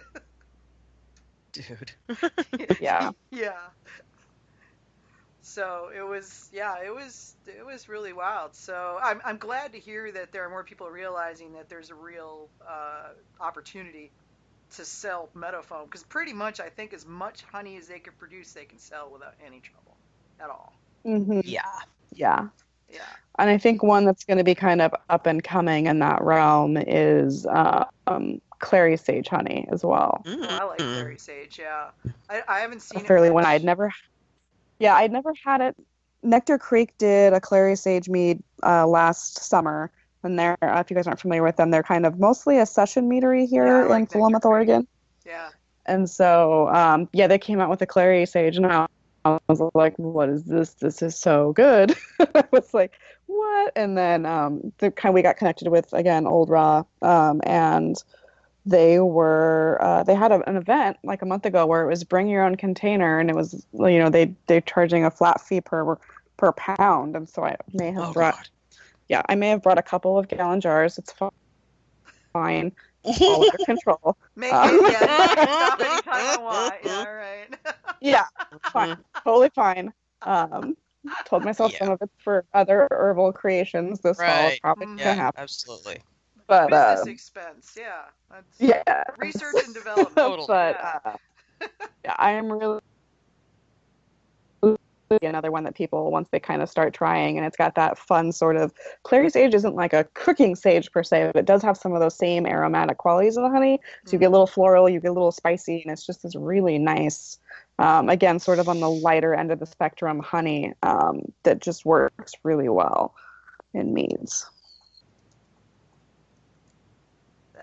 Yeah, I've tasted it. I've had Mhm. clary sage honey sticks and whatnot, but I've never had enough quantity of it to really play with for a mead. So, but I did like it very much when I tried it. Yeah. So, Yeah, Nectar Crate came up with that, and I was like, I need some of that honey. Like, where did you get I that from? I hadn't So, had that one. I've had about half of their spread. I picked up a bunch last time I was out that way.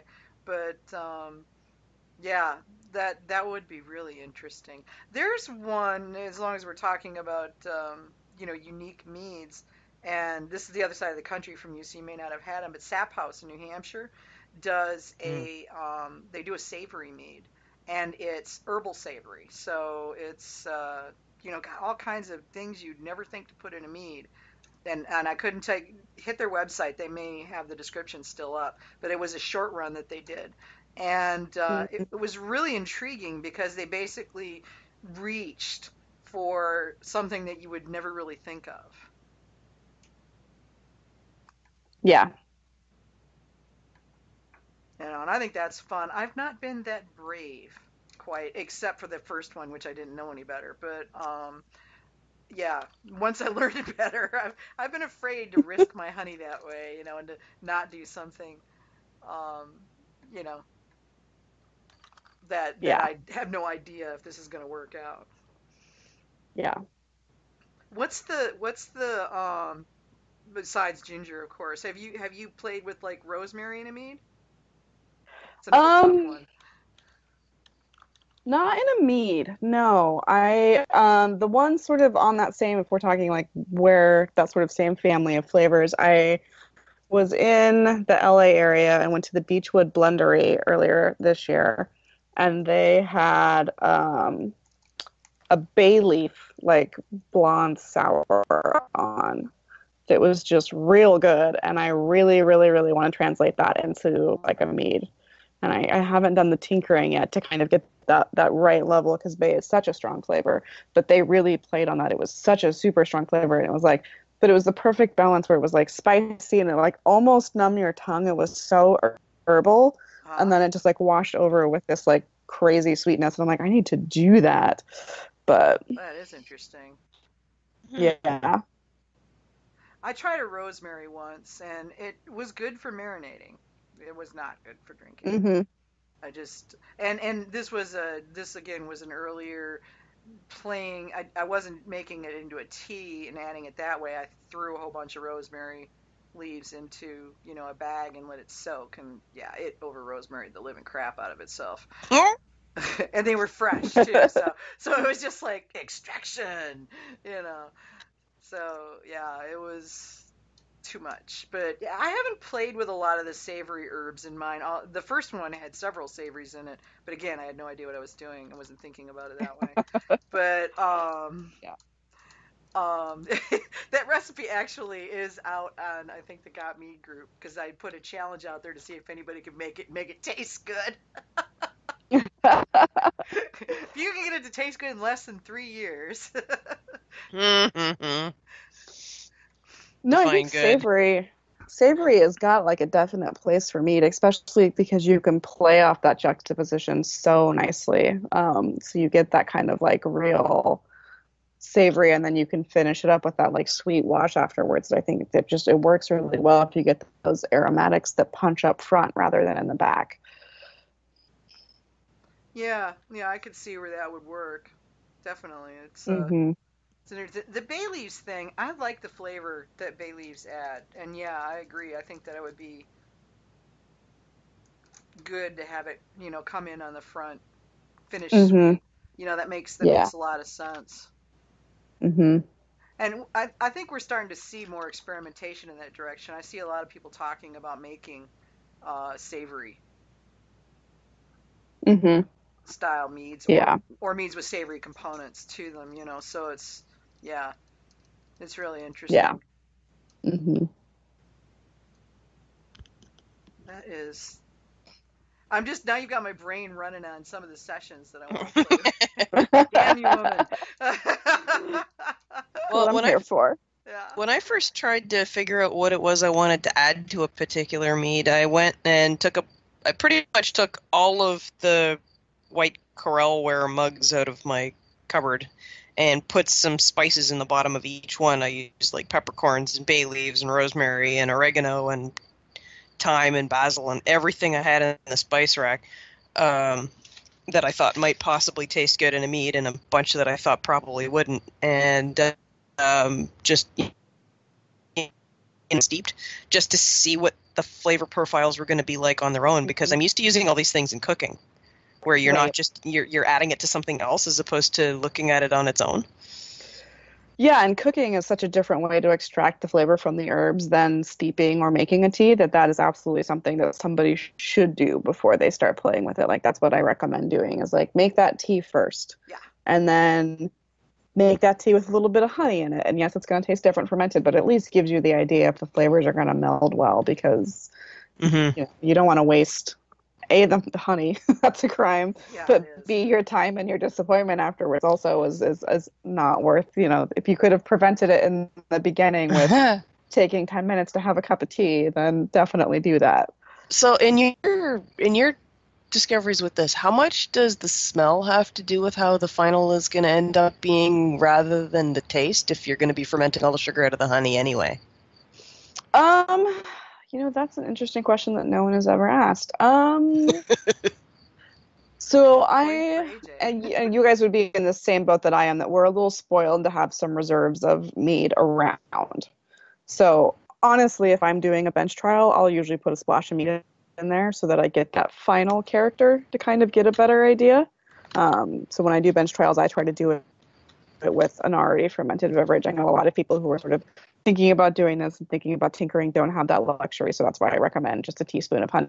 But in our cases, you've already got that, so you can do the test blend and see, like, okay, let's put an ounce of mead in there and an ounce of this herb, and how do they meld, and what do those aromatics come out to be? And I know a lot of people, don't like to boil their plant constituents before they put it in because they're worried about fermentation, and the extracts and all of that. But I haven't really found, in my humble experience as a brewer, a lot of lost aromatics from fermentation. That's why I don't boil a lot of those more delicate herbs. I just steep them. Right. But I really, I've not found a lot of loss of aromatics from fermentation. It's just like honey. A lot of us, the traditional way to make mead was to boil it forever and skim the top and do that whole thing. And, mead has kind of drastically shifted over the last 10 years. We're like, don't you dare boil that honey. You're going to lose all that unique varietal character. Like, stop. We will send the honey police to be fair, and then we go and start doing bouchées. So know, right? That's what I'm sitting here drinking now, is a bouché. So, but that's a whole other, you don't do that with a super unique rare varietal. You do that. No, you do that with the clover that you can get for Exactly. $3 a pound, right? That's what Around here we do that honey is for. Yeah, it's a blackberry honey around here. Yeah. Yeah, but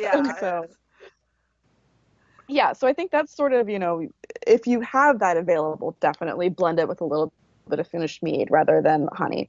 But I think that there's still, and again, maybe not if you're so much a new mead brewer, but a lot of us can sort of work our way through, okay, I know what this honey tastes like, and I've had it fermented enough that I kind of can work my way through what those differences might be. And usually it's not crazy drastic, I don't find, unless you're using a yeast that's really going to change the profile of your aromatics. Yeah, it makes good sense to just try that ahead of time, because it is hard to sometimes imagine. You don't want to just guess. Oh yeah, I think some bay leaves, and oh yeah, let's throw some lemon zest in there, and hey, look this, I've got some ginger. That'll work. Yeah, actually, the fact, three of those together probably wouldn't be bad. those actually sound really, really good. But if it was like me starting to do that, I wouldn't start by trying to blend the three together. Like, I would rather put that half an hour of work in up front, and I would brew a cup of each, and then find like a ratio that I like. So like, okay, I like 2 bay leaves with 1/8 of an ounce of this and 1/4 ounce of that, and then put it all back together, make that strong cup of tea with all of the constituents that I think I'm going to put into that blend, and then put the honey into it. And, again, I know that's a little more work up front, and some people get really excited and they just want to brew right now. But you will save yourself some serious heartache later if you just put that little bit of time in up front with your herbs and spices to figure out, like, does this even work? Is one going to overpower the other? Is it going to get lost? Am I going to have to put so much of something in that it's not worth it to use those other ingredients with it? So that's kind of how I approach blending flavors and things like that, is that real measured. Takes a little more time. You probably can't brew the same day you bring your honey home unless you've done your homework in advance. But I really, really advocate for that. Just a little bit of research time up front before like firing up your kettle and just getting into things. I would have to agree. And I mean, honestly, in the end result, once you get a mixture that you like and you've sweetened it with honey, is you've got a lovely cup of tea while you begin to put it all together. Exactly. I mean, people say, yeah, but the spices you're using might taste funny. I'm like, well, I'm thinking if they taste funny, then why are you putting them in your mead? You're not going to want to drink a whole glass of it. Exactly. Yeah. If you can't drink a cup of tea, you probably shouldn't make it as mead. Right. Well, if you've ever run up against the Indian spice called, what is it, asafoetida? Oh, God. Or hing? Stinky. Stinkweed. Oh, God, it reeks, but it actually tastes really good. Like, I've got it triple bagged and it's across the kitchen and it's still stinking everything up. I'm going to have to find a plastic container for this shit. But in small amounts, it does really nice things to food, so you kind of can't go by smell with that stuff. Yeah, I've read about it in recipes and stuff, and I knew the smell of it, and I thought, why? I guess that's the same reason people eat durian fruit. It's like, Or bake apples. Yeah, So, and I've got to have something that I like the smell of too. Yeah. Yeah. If it doesn't smell good, I don't care how good it tastes. I can't eat it. Exactly. Brewing for me is an entire sensory experience. I like the smell. I like the taste. I like the mouthfeel. Like everything about it for me. A, brewing, and then B, enjoying the finished project is just such a whole sensory experience for me. And if one of the things is off, then I'm not going to enjoy the whole process the whole way through. So yeah. Have you done, you've probably done this either in beer or meads or maybe both, where you have the ones where they go through that period of smelling really strange in the middle of the fermentation? Yes. And sometimes you're like, oh my God, I've ruined this. Yeah, actually, that elderberry mead that I just made, I was like, what did I do to this? Oh my gosh, I can't put this on our blog. Like, what happened? Oh my gosh, I'm ruined our content. Like, oh, what did I do? And then, it's fine. But, yeah, especially as, you're putting your nutrient additions and you're giving it a swirl and a stir, and you're just like, oh boy. Oh boy. Yeah, I've got a couple of my regulars are like that. I've had crabapple wine go through a vomit phase. Ew. It smells and tastes like vomit, but it turns out okay. So it's this is one of the reasons why I don't tend to taste a lot in the middle of fermentation, because sometimes weird things happen, and red currant's another one of those. Weird things happen in the middle of fermentation, especially if you're using RC212. Yeah. And yeah, you just don't want to taste that. Wait till it's done. Yeah. And don't sniff too close either. Yeah, and some of that is you've definitely, you need to, as a brewer, recognize that that's going on. And, I've judged quite a few meads at competitions where people have removed kind of their yeast. They've racked too soon, and that flavor or those aromas haven't had a chance to clean up. So there's one thing I will caution people of is there's some people get really, again, excited and they just want to drink their mead. But definitely, allow fermentation to complete, and then just like an old lager, give it a few days to clean itself up and kind of, because the yeast will do a lot of that. If the yeast produced something, it will usually take it back in. Yeah. So you just need to give it a little time to kind of get through that process. So if you've got something that we're out to get, you're like, oh, I don't know, this smells kind of like hot dogs and this is bizarre. Hot dogs. Give it a few days. Yeah. Oh, I gotta know what combination. I can see it happening. Smelled like hot dogs. I can see it happening. I've had 2 batches that smelled like diesel, so anything can happen. I was at a brewery not too long ago, and they were giving me samples of their like Solera project, and I'm like, it smells like hot dogs now, but it's going to clean itself up in a few days. And I was like, yeah, right, like, yeah, you're not. And he brought out the finished product, so he gave us a sample off the bright tank that smelled and tasted like hot dogs, and then he brought us out the finished beer, and I was like, these are the same. No, okay. I mean, I'll believe you because lagers do that with the diacetyl. You know, they'll clean themselves back up. So yeah, if you ever get to that point where you're smelling something like partway through fermentation, and you're like, oh, this has gone real sideways. Just let it keep going. Yeah. Let it reach its terminal gravity, and then give it at least a few days, a week, and see if it cleans itself up. Magic can happen. It's been busy. I mean, and people don't tend to think about this. It's like all these little yeasties have been, you know, like frenziedly doing yeasty things for however long, and then they all die, and they settle. And it's like you got to give it time to just kind of rest and get its breath back before. They got yeasty BO. You need to give them time to take a shower. Yeah. Exactly. Yeah. And you know, and it's just you know, and that patience, unfortunately, though, is something that tends to be in short supply, especially in people that are newer to the trade, because they just really want to go. They want to do it now, you know, and they don't realize that patience. Laziness pays off. Yeah. Patience, grasshopper, you know, this too shall come, you know. But it's just you know, it's just one of those things. So yeah, I'm like AJ though. I'm on the lazy side, not really patient so much as right, I have to bottle that. Oh, right, that. How long has it been? 5 years? Yeah, I guess I should bottle that. We're gonna get her a hat that says "Got Mead, do as I say, not as I do." I already wear one that says "Bad example," although I'm such a bad example, I've lost it. I gotta make a new one.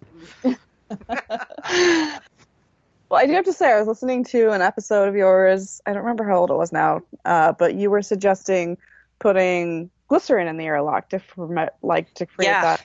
And I was like, that's brilliant. I've got to get a big, like, we saw glycerin. I should do that. And so I've gotten a bottle since then.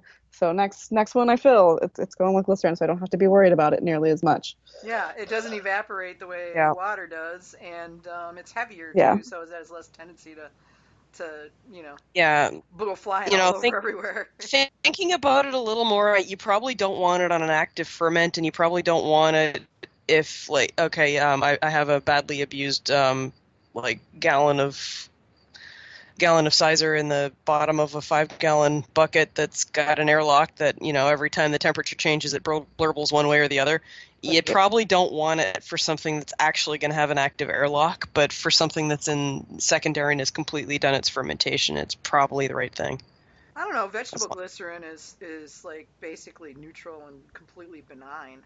I mean, I didn't say it would really matter. It would just sink to the bottom and hang out there, pretty much. Well, no, it'll dissolve into your mead. Like I've used stevia in glycerin extract, and that's actually the best way. That stevia extract in glycerin. And not have that icky flavor that happens. Yeah, and I've found it's the only way you don't get that sort of chemically taste from stevia that seems to work. But it dissolves pretty well. It's just, it's so viscous, you probably don't want to have an active airlock. Like, you don't want a really active airlock with glycerin in it. You want your more sedentary airlocks to be glycerin. So, you know, the ones that you're going to leave aging for a year or two, those are the ones that you want your those are the ones that you forgot that was down there behind those boxes. Yeah, that one. Yeah, that one. Or the one you can't reach. The one where you can't reach without taking 3 shelves out. Yeah, that one. Yeah, the pumpkin honey sitting in my garage right now. Yeah. Yeah, the boiled and not boiled show meads in the very back of the brewing cabinet. Yeah. That have probably gone dry again for a second or third time. Yeah, I gotta check mine. I checked it the other day and it still had liquid in it, so I was good. But yeah, I got one, and I don't know if I'll get it bottled before I head out of town. So. It's one of those things you always check the airlocks before you go on vacation. Yeah. Water the plants, check the airlocks. Water the plants, check the airlocks, make sure there's nothing rotting in the kitchen sink. Yeah, that's pretty much it. And I pick up my honey buckets and put them up off the floor so ants don't get curious. Yes. I'm on a second floor. I don't have that problem. Yeah, well, yeah. So we're in the middle I of the rainy have season, basement spiders apparently, to keep so. the ants out of the basement. Yeah. Yeah, no kidding. So, Kylie, any chance that we'll see you at the AMMA conference and/or Mazer Cup this coming year? I don't know about in person. I've been thinking about shipping some stuff to the Mazer Cup, but someday I'd like to make it out to both of those events for sure. It's a lot of fun. You should come. Yeah. Definitely is. You can get in trouble with us. We're good at getting in trouble.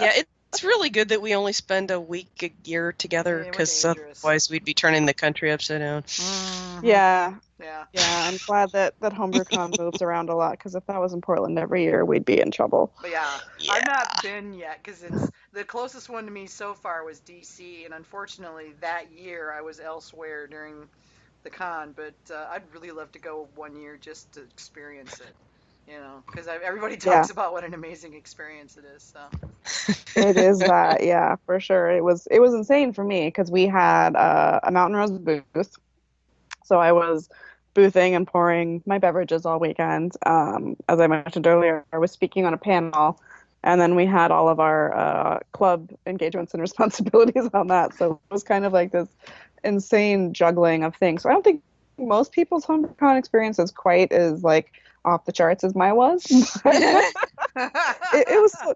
I'd still go back. So there's that. Yeah, and I heard too. I was when I posted, about you being on the show tonight. Somebody came back and said you're doing an herb demo and talk. Is it this weekend? I am, yeah. So the Mother Earth News Fair is in Oregon this weekend, and through a happy coincidence of events, Saturday is Mead Day, Yeah. for those of you who know. And as a sponsor of the event, we got to give a talk on Saturday, and somebody looked at me and they're like, "You want to talk about mead?" I'm like, "Yeah, it's Mead Day. I want to talk about mead." So, not only will I be giving an in-person talk that day, but Mountain Rose has decided to live stream my talk. So anybody who wants to stream in, I'll be giving a talk on making teas, my preferred method, tinctures, and dry herbing with different herbs and a couple of my favorite recipes. So that's Saturday at 10 a.m. Pacific time, West Coast. So we'll get kicked off there, and it's going to be a ton of fun. So I'll be around that afternoon. If anybody has questions, we'll kind of monitor the social feeds and I'll answer them after the talk and kind of take care of people. But that should be a ton of fun. Cool. Shoot me the stuff on that, and I'll make sure to get it up on the show page, and I'll post it out to my social to let people know. Yeah.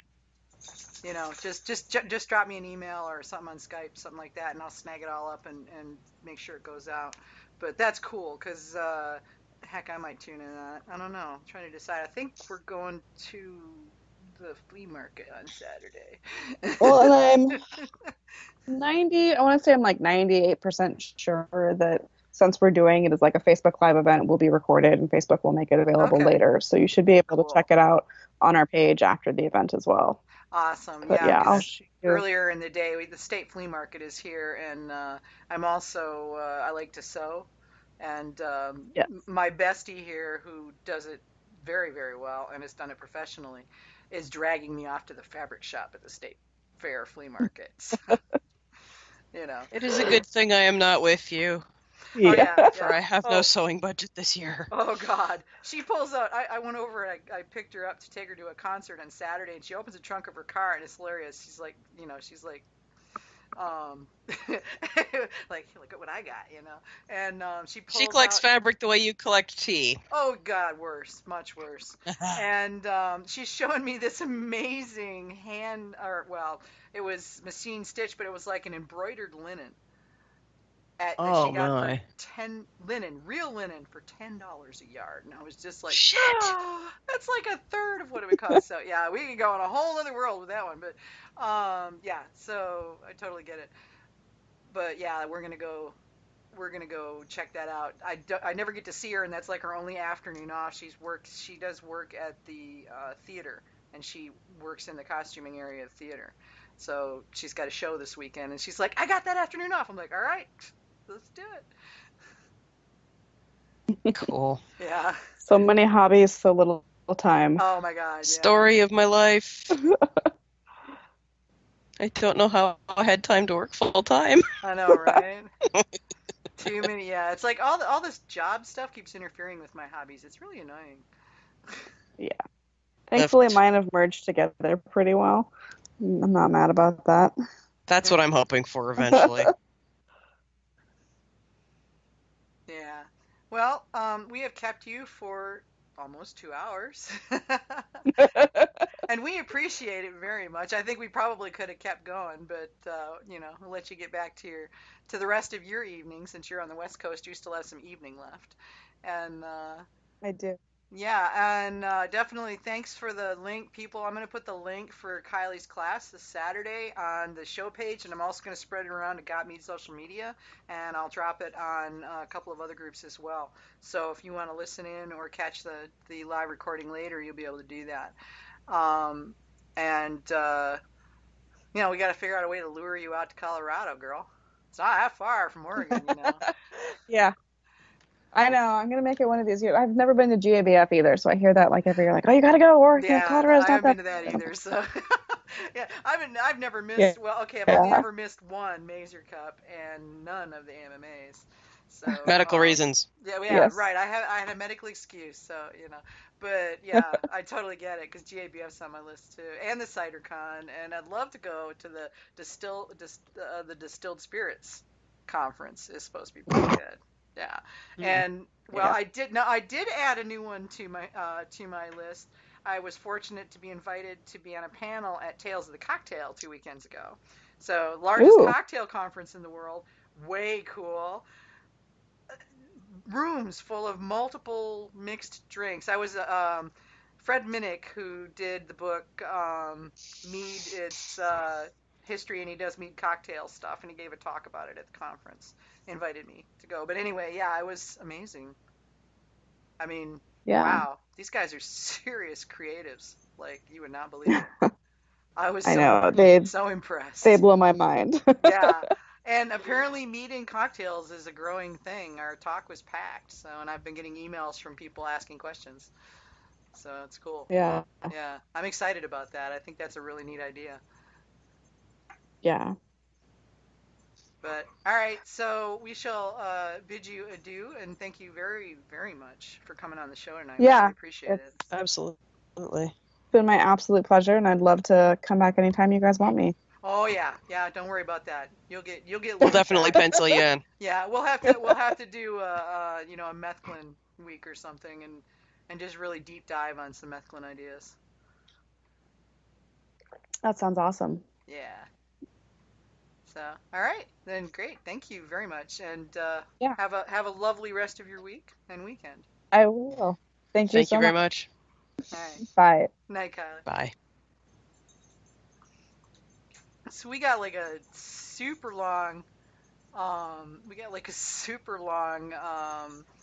list of events this week because, well, Mead Day on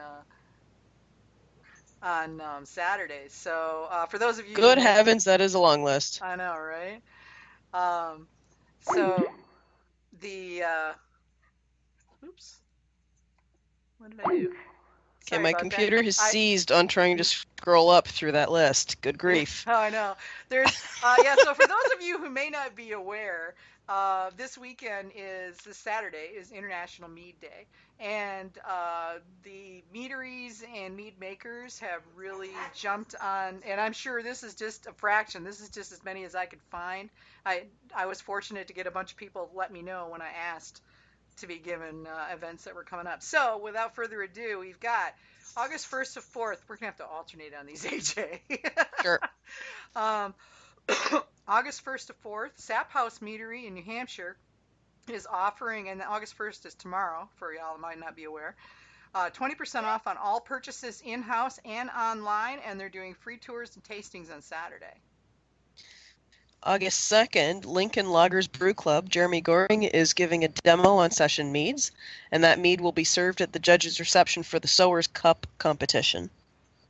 August 3rd and 4th, Uprising Meadery is having their grand opening.